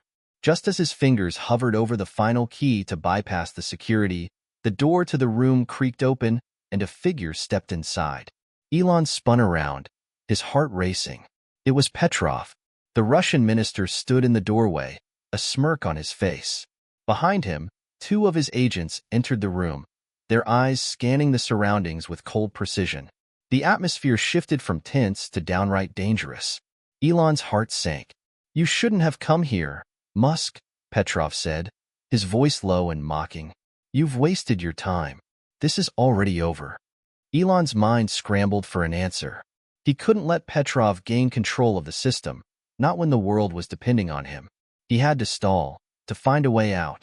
I know what you're trying to do, Petrov, Elon said, keeping his voice steady despite the rising panic in his chest. But this isn't just about your country or mine. This is about the future of the entire world. We can't let one nation control time. It's too dangerous. Petrov laughed, the sound cold and dismissive. You talk as if we have a choice, Musk. The world has always been about power, and now, with this technology, we finally have the means to shape it the way we want. Elon's fingers hovered over the security console. He needed a distraction. Fast. Before he could make a move, Mia's voice came through his earpiece, urgent and clear. Elon, I've overridden their access. You've got a chance. You can stop them, but you have to act now. With the confirmation that the system could still be controlled, Elon took a deep breath and made his move.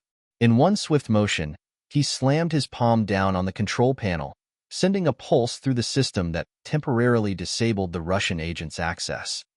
The room went dark for a split second, the screens flashing erratically as a surge of static filled the air. It was enough of a window for Elon to make his move. He darted for the central control door, grabbing hold of the handle. Petrov was fast, though. He lunged forward, grabbing Elon by the arm and pulling him back. Not so fast, he snarled. Elon's breath hitched as he fought to break free. He wasn't sure how much longer he could hold off Petrov's agents, but he couldn't let them take control. Not now. Not when everything was on the line. In the struggle, a sudden, loud crash echoed down the hallway. It was followed by shouts and the sound of footsteps pounding toward the room. Elon's heart skipped a beat. Backup. Was it possible that other summit leaders had realized what was happening? A voice shouted from the corridor. We have to secure the perimeter. Lock everything down. The agents seemed momentarily distracted, their attention flickering toward the door. In that moment of chaos, Elon shoved Petrov back, slipping past him and crashing into the control room. He slammed his hand onto the central security system, his fingers flying across the interface as he activated a series of emergency protocols. The room plunged into darkness once again, but this time, it was different. The system was locked. No one would be able to gain access to the tech without authorization. Elon stood in the center of the control room, panting heavily. His mind was racing, but there was a strange sense of relief. For the moment, he had managed to stall the inevitable. But the battle wasn't over. Not by a long shot. Elon turned toward the now sealed door, hearing the muffled voices of Petrov and his agents beyond it. The Russians would not give up easily, and the summit was far from secure. The world was on the brink of chaos, and time itself was the weapon everyone fought to control.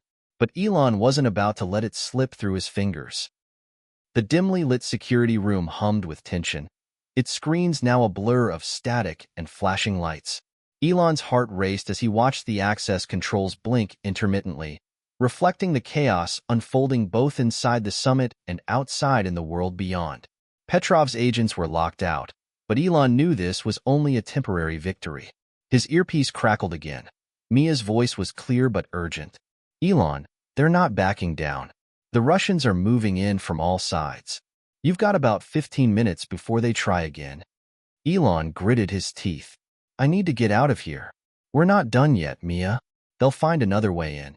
I need to buy more time, enough to regroup and figure out what to do next. He glanced at the console in front of him, trying to make sense of the chaotic data flashing across the screens.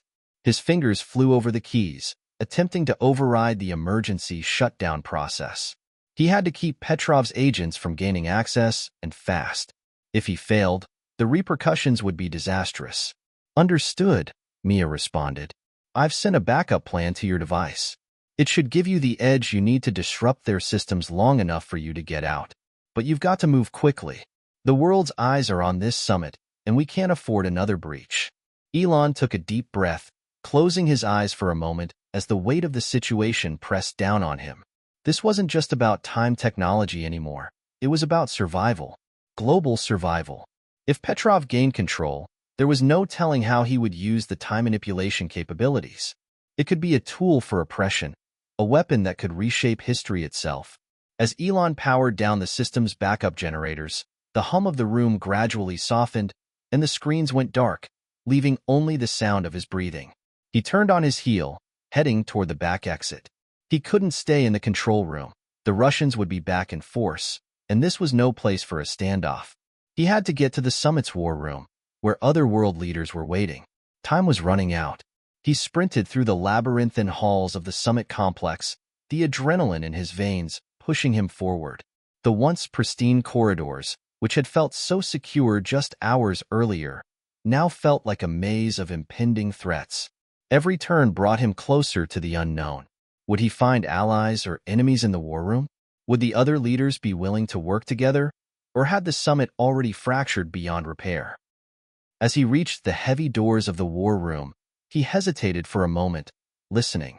There was a muffled conversation coming from within, voices raising in anger and frustration. It sounded like the summit was unraveling faster than he'd anticipated. With a quick glance at his watch, he pushed the door open and stepped inside. The war room fell silent as the doors slammed shut behind him. 7 world leaders sat around a large, oval table, their faces grim. Among them, Elon recognized Maria Torres, Charlotte Moreau, Zhang Wei, and a few others, but there was no sign of Petrov. It seemed as though they had been expecting him. Elon, what's happening? Maria Torres asked, her voice calm but laced with tension. The Russians are pushing forward. What did you do? Elon's eyes scanned the faces in the room, his mind racing. I stalled them, but it won't last long. Petrov's not going to give up, and if he gets his hands on that technology, it's over. We need to act now. Zhang Wei spoke next, his tone filled with suspicion. What exactly did you do, Musk? The security breach we've seen so far is no accident. Are you telling us you've already gained control of the time manipulation tech? Elon's gaze met Zhang's. I've locked them out for now, but if Petrov or anyone else gains control, they'll have access to the technology's full capabilities. We're talking about something that could alter not just time, but the very course of history itself. It's too dangerous for any one nation to control. Charlotte Moreau leaned forward, her voice filled with authority. So, you're telling us we're at a breaking point. We have no choice but to cooperate. The room grew heavy with silence. Elon knew the risks were high, but he also understood the value of unity. If they didn't stand together now, everything they had worked for would be lost. We can't let the Russians take control, Elon said, his voice firm. We need to come together. If we don't, we could be facing a future none of us want to see. The tension in the room thickened as each leader weighed his words. Maria Torres was the first to speak. Agreed.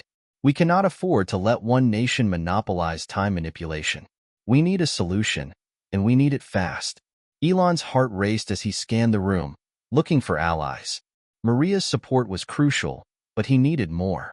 The next few minutes would determine whether the world could move toward a peaceful resolution, or if they were doomed to spiral into chaos.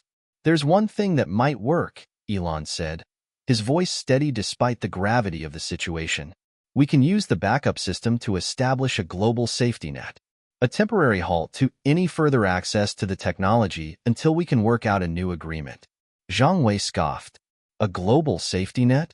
You think we're just going to pause everything and let you decide the future of the world? No, China won't stand for it. Maria's voice cut through the tension. Zhang, now is not the time for nationalism. This is bigger than any single nation. If we don't act together, we will lose control of the situation entirely. Elon looked around the room, his gaze falling on Charlotte Moreau. The president of the summit had the final say.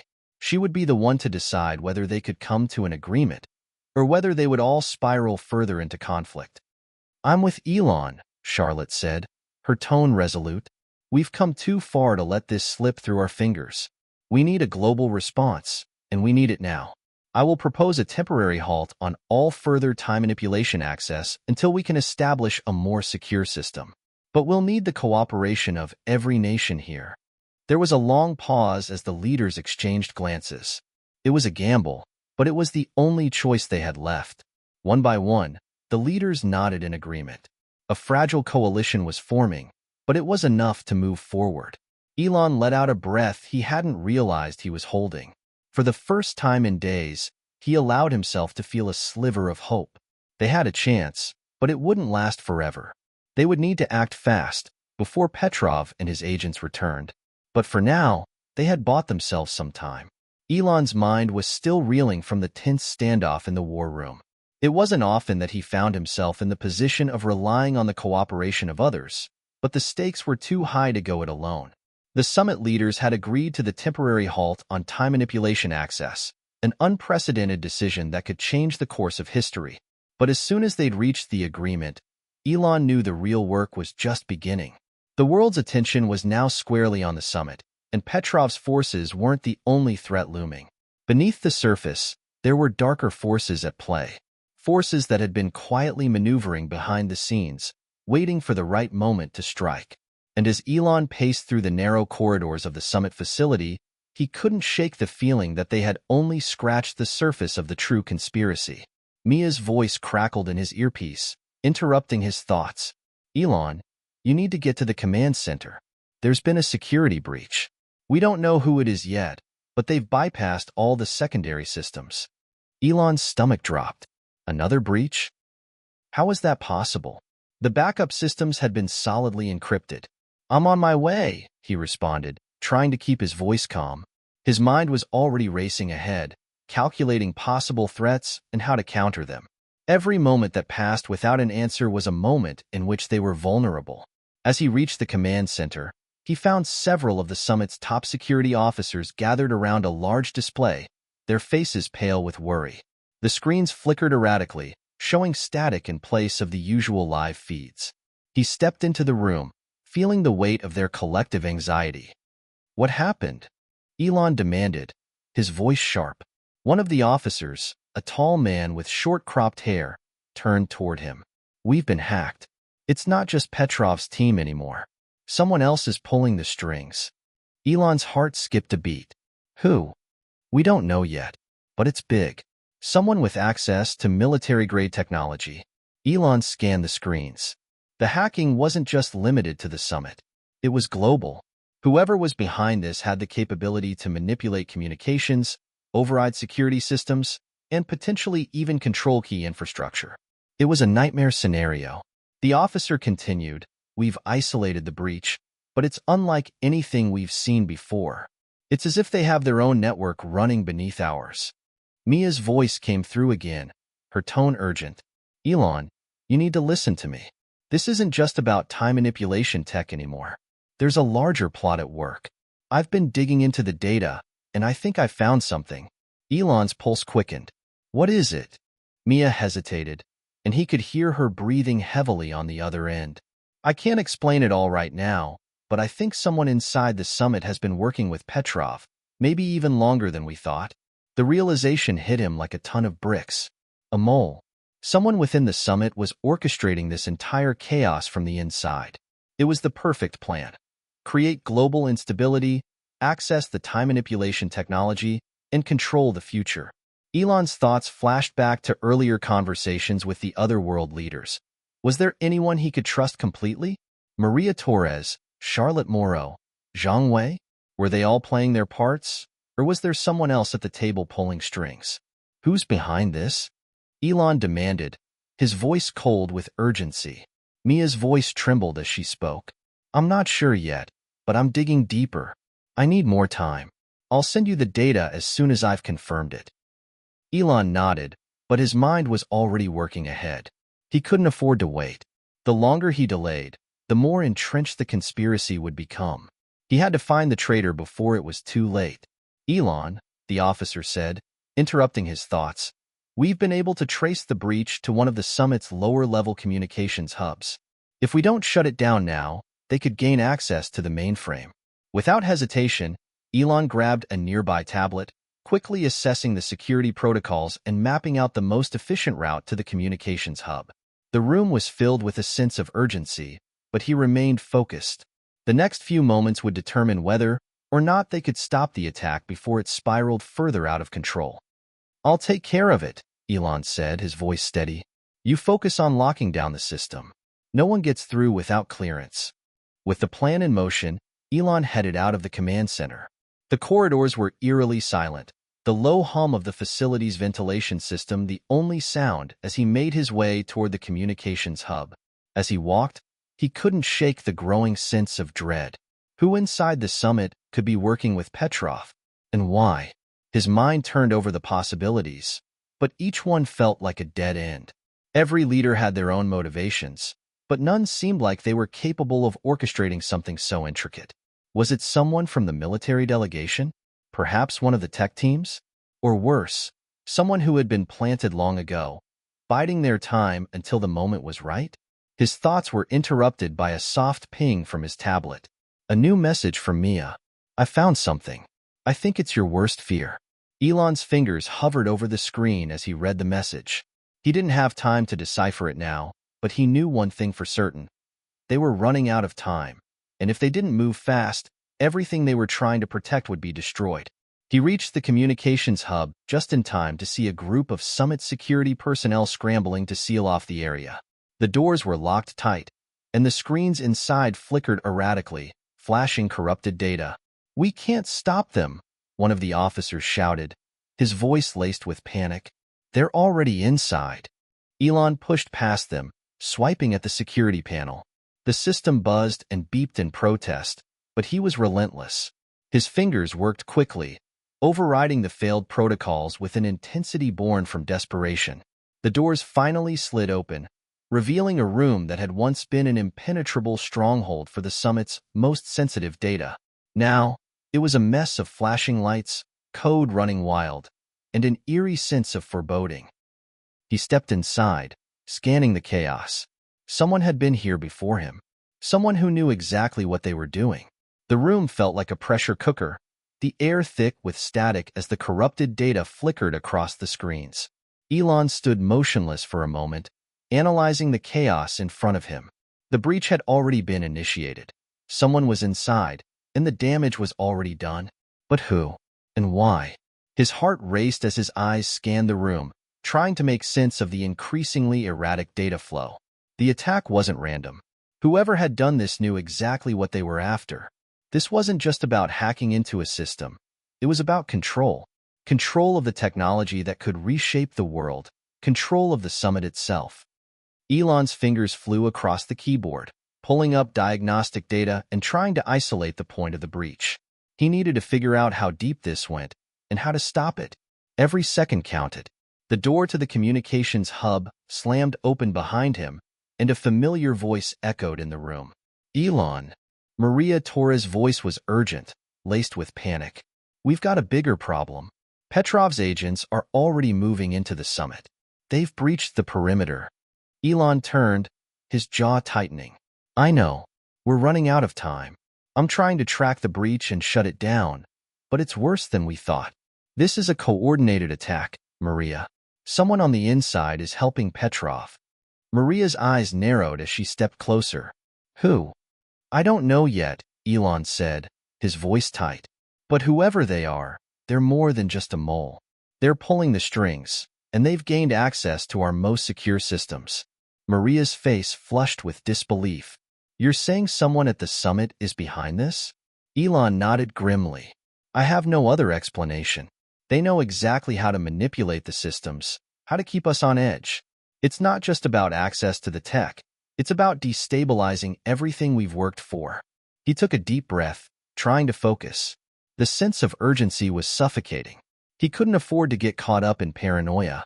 Not now. We need to isolate the breach, Maria.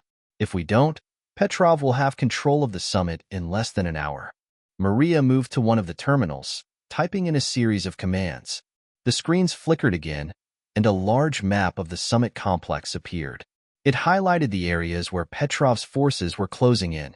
The map showed a clear line of progression, one that led directly to the heart of the facility.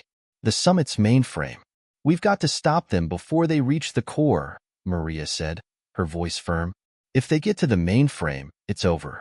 Elon nodded, a plan forming in his mind. We can't take the direct route. Too risky. We'll have to use the sublevel tunnels. They lead straight to the core, but we'll be out of sight. It's our best shot. Maria's eyes met his. I'll rally a team. We can't waste time. Elon knew they didn't have much of a choice. As Maria moved to gather the team, his mind returned to the traitor in their midst. Whoever was working with Petrov had to be someone who had been planning this for months, maybe even longer. They had to have inside knowledge, not just of the Summit security systems, but of its leaders and the technology they were safeguarding. Elon, Mia's voice broke into his thoughts once again. I've got something. It's big. What is it? Elon asked, feeling the weight of every second ticking by. It's about the mole, Mia said, her voice strained. I've managed to trace their movements. It's someone high up, someone close to the summit's decision-making process. But here's the kicker. They've been working with Petrov long before the summit even began. Elon's stomach dropped. He knew it. He'd suspected it all along. But hearing it confirmed made the stakes feel even higher. Who is it? I'm still working on it, Mia said. But I've got a lead. There's a high-level security meeting scheduled for tonight. It's supposed to be a debriefing of the summit's progress. If you can make it there, you might catch the mole in the act. Elon's pulse quickened. The debriefing was the perfect place for the traitor to make their move. If he could expose them now, before the attack went any further, it might just be the break they needed. I'm on my way, Elon said, his voice resolute. Stay on this lead, Mia. I'll handle the rest. As he turned to leave, Maria stopped him, her brow furrowed with concern. Elon, be careful. If they're expecting you, this could be a trap. Elon gave her a tight nod. I know, but I don't have a choice. Hours later, Elon stood at the entrance of the secure conference room, his mind racing. The meeting was underway, and he was about to confront the traitor. The stakes couldn't have been higher. If he was wrong, it would mean exposing everything. The summit, the technology, and the fragile alliances they had worked so hard to build. He stepped inside the room, where several key figures from the summit were gathered, including Charlotte Moreau, Zhang Wei, and a handful of military leaders. But something felt off. The atmosphere was tense, charged with suspicion, as if everyone knew the truth but was too afraid to say it. Elon, Charlotte said, her voice laced with caution. We were just discussing the next steps. I'm glad you're here. Elon didn't waste any time. He glanced around the room, his eyes locking onto each of the leaders present. He could feel the weight of their gazes, and for a moment, he wondered if any of them were involved in this conspiracy. I need to know who's behind the attacks, Elon said, his voice cutting through the tension. I know there's a traitor among us. The room fell silent, every pair of eyes trained on him. For a moment, no one spoke. And then, a voice that Elon hadn't expected broke the silence. I think it's time you knew, Elon, the voice said, cold and calculating. But you may not like the truth. Elon's heart skipped a beat as he turned toward the speaker. It was Charlotte. Charlotte's cold, calculating gaze met Elon's as the room stood in stunned silence. For a moment, Elon couldn't breathe. His suspicions had been correct. He'd known there was something off about the whole situation. But to have it laid bare, right here, in front of him, it was like the world had stopped spinning. You, Elon's voice faltered, the betrayal stinging harder than he had ever imagined. You're behind this? Charlotte didn't flinch. Instead, a slow, almost imperceptible smile played on her lips. She rose from her chair, the room now fully aware of the shift in power. It's not what you think, she said calmly, her voice laced with a chill that sent a ripple of unease through the room. I've always been on the side of progress. You, Elon, you were too idealistic. You thought you could save the world with your technology and your ideas. But some of us knew better. You can't stop time, and you certainly can't control it. Elon felt the weight of her words press against him, every syllable a reminder of the fragile balance they had been trying to maintain. But he couldn't let her rhetoric distract him. This wasn't just an ideological disagreement. This was treason. You've been working with Petrov, Elon said, more as a statement than a question. You've been orchestrating everything from the inside. Charlotte's smile widened, and for the first time, Elon saw a flicker of genuine amusement in her eyes. Petrov was always a means to an end. But you're right. I've been working with him, feeding him information, guiding his actions. It's the only way to secure the future of mankind. The shock hit him like a physical blow, but Elon's mind was racing. He had been wrong about her. All this time, Charlotte had been playing both sides, feeding him the illusion of cooperation while secretly undermining everything he had worked for. She was a master of manipulation, a puppet master pulling strings behind the scenes. You were always a pawn in this game, Elon, Charlotte continued. But I'm no longer interested in being anyone's pawn. I'm taking control. Petrov will lead the world into a new era, one where the old structures no longer hold. We don't need the summit or your bleeding heart ideals. We need change, real change. And that's exactly what we're going to get. Elon's fists clenched at his sides. He wanted to lash out, to confront her, but he had to stay calm. If he didn't think clearly now, everything they had fought for would crumble. He had to find a way to expose her and stop the plan before it was too late. Is this really what you want? Elon asked, his voice steady despite the storm of emotions swirling inside him. You think Petrov will give you the world you want? You think he'll share power with you? You're just another pawn to him, Charlotte. Charlotte's eyes flickered with something dark, but she didn't flinch. Power is power, Elon. And if you can't see that, then you've already lost. Elon felt the sting of her words, but he wasn't going to back down. You're making a mistake. Petrov will never let you control anything. He's already using you. Charlotte stepped closer, her eyes narrowing as she looked him over. You really don't understand, do you? Petrov isn't the endgame. He's just the first step. What I'm building, it's far greater than anything you could ever imagine. Time, Elon. Time is the key, and we're about to unlock it in ways you can't even comprehend. Elon felt a wave of dread wash over him. Time manipulation technology. That was the core of everything. Charlotte and Petrov were about to use it to reshape the world to their liking. They weren't just after control of the summit. They were after control of the future itself. You can't control time, Elon said, his voice quieter now, tinged with desperation. You have no idea what you're playing with. You'll destroy everything, yourself included. Charlotte smiled, her eyes gleaming with a dangerous certainty. Perhaps, but sometimes destruction is necessary to build something better. You should know that by now. The other leaders in the room remained silent, watching the confrontation unfold. Some seemed stunned, others apprehensive, but none of them dared to speak up. Elon realized that Charlotte had already neutralized any opposition. She had her allies, and they were the ones controlling the narrative now. Why did you come here, Elon? Charlotte asked, her voice low, almost mocking. You think you can stop this? That somehow you'll walk in and change everything? I came here because I believed in a better future, Elon said, his eyes hardening. But you've corrupted it, and I won't let you take it all. He turned sharply and motioned for the door. I'm done with you, Charlotte.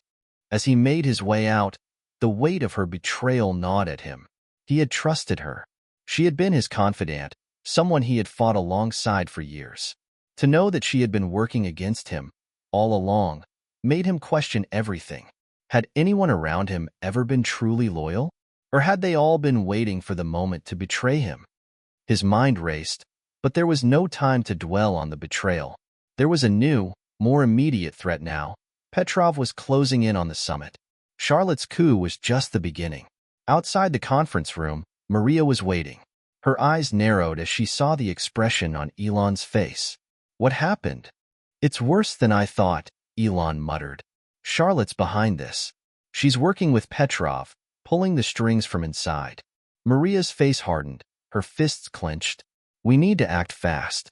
If we don't stop them now, it's over. Elon nodded. We'll stop them, Maria. We have no other choice. He turned toward the hallway, where their next move awaited. The time for talking was over. They had to fight back, against Charlotte, against Petrov, and against the dangerous manipulation of time that threatened everything. And this time, Elon Musk wasn't going to let anyone control the future but him.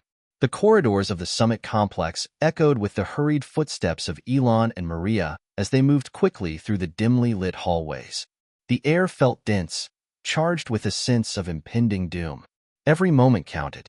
The world outside was teetering on the edge, and inside these walls, an even darker force was at work. Charlotte's betrayal had made it clear. Time was running out, and the clock was ticking down to an irreversible point. Do you think we can still stop them? Maria's voice broke through Elon's thoughts. He looked at her, noting the worry in her eyes, but also the steely determination. She was someone who had always kept her cool under pressure, and now, more than ever, Elon needed that. He didn't answer right away. His mind was elsewhere, racing through the scenarios. Charlotte and Petrov were already on the offensive, and if they gained full control of the summit systems, They would manipulate the time manipulation technology to reshape history itself. The implications of such power were terrifying. If they succeeded, there would be no going back. "We're running out of options," Elon said finally, his voice sharp. "We need to get to the server room. I've been tracking their movements. They're heading straight for the mainframe." Maria nodded grimly. "Then let's make sure they don't get there first." The server room was located on the lower levels, deep within the heart of the complex, far from the eyes of any prying individuals.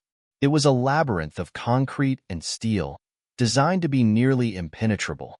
But Elon knew its every twist and turn. He'd helped design the infrastructure himself. As they neared their destination, he could hear the faint hum of the servers in the distance, a comforting sound amid the chaos unfolding. However, the deeper they went, the more the feeling of urgency weighed down on him. The sensation that time was slipping away, that they were being hunted, was growing stronger with each step. The air felt colder now, sharper, as if the very walls of the building were aware of the looming conflict. "Elon, you're not alone in this," Maria said, as if sensing his inner turmoil. "We'll do whatever it takes." He looked at her, grateful for her presence, but also painfully aware of the reality. This was no longer just about a summit or a breakthrough in technology. This was about survival. The world was at stake, and no one could predict the consequences if Petrov and Charlotte succeeded. They finally reached the server room, but as they approached the heavy metal door, Elon's instinct screamed that something was wrong. He pushed against the door cautiously, only to find it slightly ajar. A chill ran down his spine. "Elon," Maria whispered, "this isn't right. They know we're coming." His gut tightened. He motioned for her to stay back and edged closer to the door. The low hum of the servers was now louder, more intense, but there was no sign of life inside the room. Just rows and rows of servers, blinking their steady rhythm, like the heartbeat of the complex. He stepped into the room, slowly, cautiously, but there was no one. No Petrov's men. No Charlotte. It was eerily quiet. "Where are they?" Maria murmured, stepping into the room after him. "Elon, you've got to see this." Maria's voice trembled slightly, and when he turned to look at her, he saw her face pale and tight with fear. At the far side of the room, on a central terminal, there was a message blinking across the screen. "Time. Midnight." Elon's heart skipped a beat as he moved toward the terminal. This wasn't just a countdown. It was a final warning. His fingers flew over the keys as he tried to override the system, but the moment his hands touched the keyboard, the screen flickered and the countdown began to flash more rapidly. He couldn't stop it. It was already too far along. "Elon," Maria said softly, "what's happening? What did they do?" Elon's mind raced, adrenaline flooding his system. He had one chance to stop this. He knew it. But there was something deeper about the countdown. This wasn't just a digital clock. It was something far more insidious. The world outside was still unaware of the impending disaster, but they wouldn't be for long. "It's Petrov," Elon murmured. "He's using the summit system to manipulate time on a global scale." Before he could explain further, the room around them began to tremble. A low rumble shook the ground, and the lights flickered. A new kind of tension filled the room. It wasn't just a malfunction. The entire summit was reacting. Something was coming, something they weren't prepared for. And then, the door to the server room slammed shut with a deafening thud. "Elon," Maria shouted as she rushed toward the door. "We're trapped." A cold, calculating voice echoed over the intercom, sending a chill through Elon's spine. It was Charlotte's voice. "You really thought you could stop me, Elon?" she taunted, her voice echoing through the metal walls. "You've only just realized the scope of what's happening. It's too late now. The countdown has started. The future is mine. And time, as you know it, is about to change forever." Elon's pulse quickened. He had no idea how, but somehow Charlotte had locked them in. They had lost control of the room, and the countdown wasn't stopping. The summit had been turned into a ticking time bomb, and they were trapped inside with no way to stop it. "Elon, we have to get out," Maria shouted, her panic now evident. She tugged at the door, but it wouldn't budge. "This is insane. We can't let her do this. Not now." Elon took a deep breath. His mind was racing.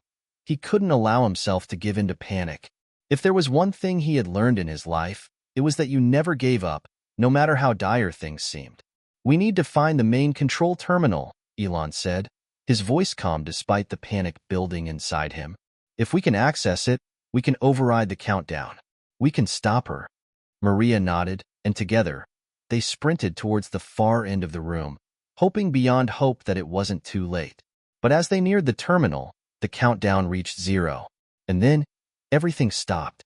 The air went still, the lights dimmed, and the sound of the servers silenced. For a moment, everything was completely frozen. Time itself had stopped, but Elon knew this was just the beginning.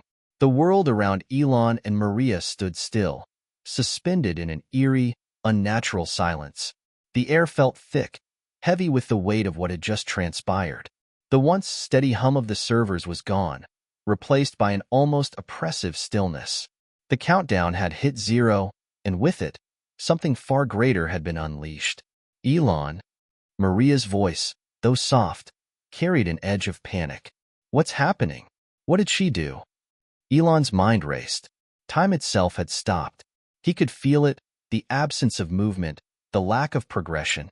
His thoughts felt sluggish, disconnected, as if he was trapped in an eternal moment, unable to escape.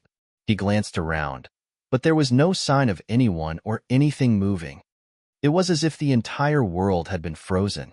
"Elon," Maria repeated, a desperate edge to her tone now.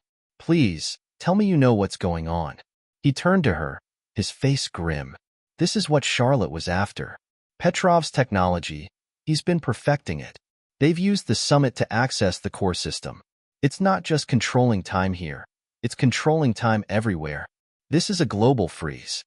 Maria's eyes widened in horror. A global freeze? But how? Elon shook his head. "I don't know all the details, but they've figured out how to manipulate the fundamental laws of time itself. This system, this machine, it doesn't just stop time in a specific place. It rewinds, it fast-forwards, it controls the flow of history itself. And they've just activated it. That countdown wasn't just for us. It was the signal. Once it hit 0, the world stopped." He looked down at his hands, unable to fully grasp the magnitude of what was happening. Was the world truly frozen? Would it stay that way? Or was this just a momentary glitch, something temporary? But then, as he looked at Maria, something inside him stirred. There was no time to question or doubt. They had to act. They had to move fast before Charlotte and Petrov could do irreversible damage. "Elon," Maria said urgently, her voice snapping him back to the present. "We need to find a way out of here. We need to fix this before it gets worse."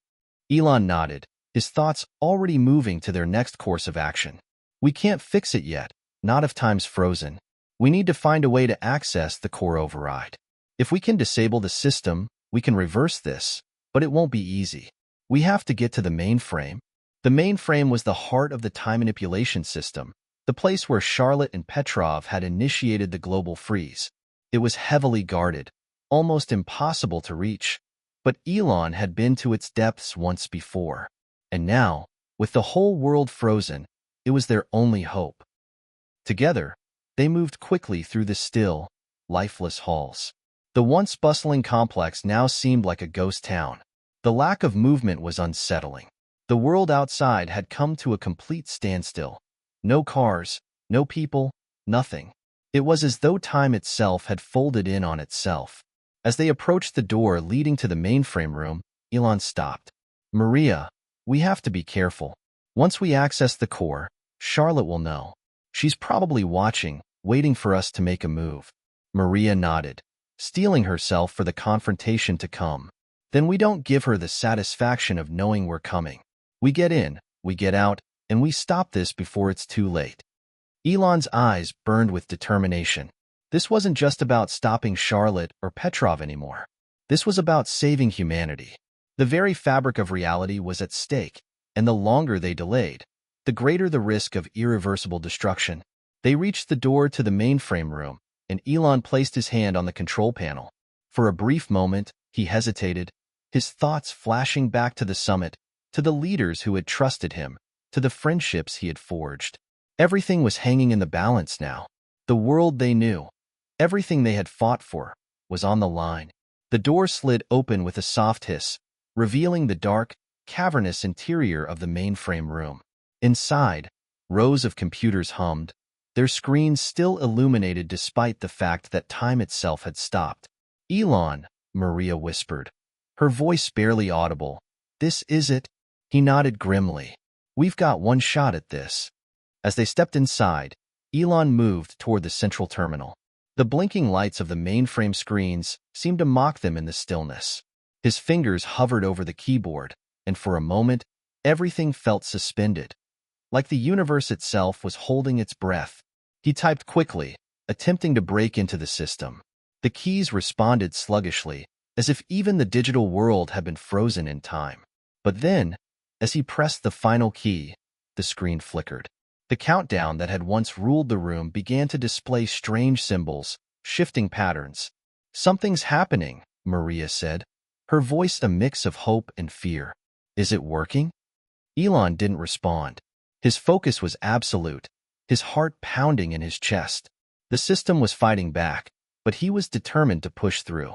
Just as the countdown reached its final seconds, a loud bang echoed through the room. Charlotte's voice rang out again, cold and mocking. "You really thought you could undo this, Elon?" He froze. "You're here." "Of course, I'm here," Charlotte's voice echoed through the speakers. "This isn't just a game anymore. You've already lost. Time has already changed. The world is mine to command. You'll never get it back." Elon clenched his fists. He couldn't afford to lose now, not when everything was at stake.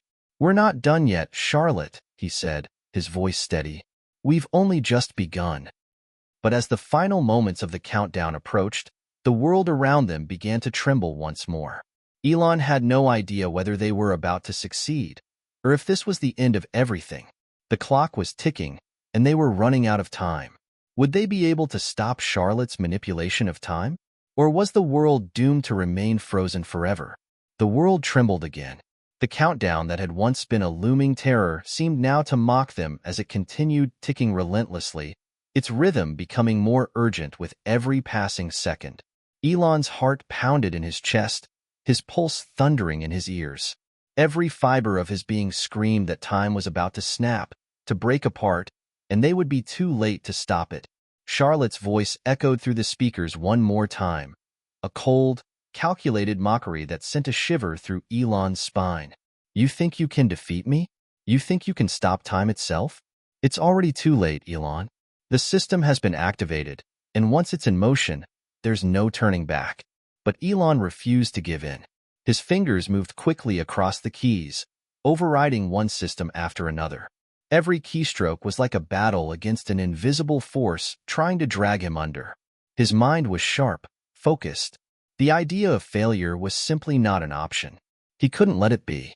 The mainframe was still locked down, but there was one thing left, a backdoor password he'd hidden in the system years ago, just in case something like this ever happened. It was a long shot, but it was all he had left. "Elon." Maria's voice was strained.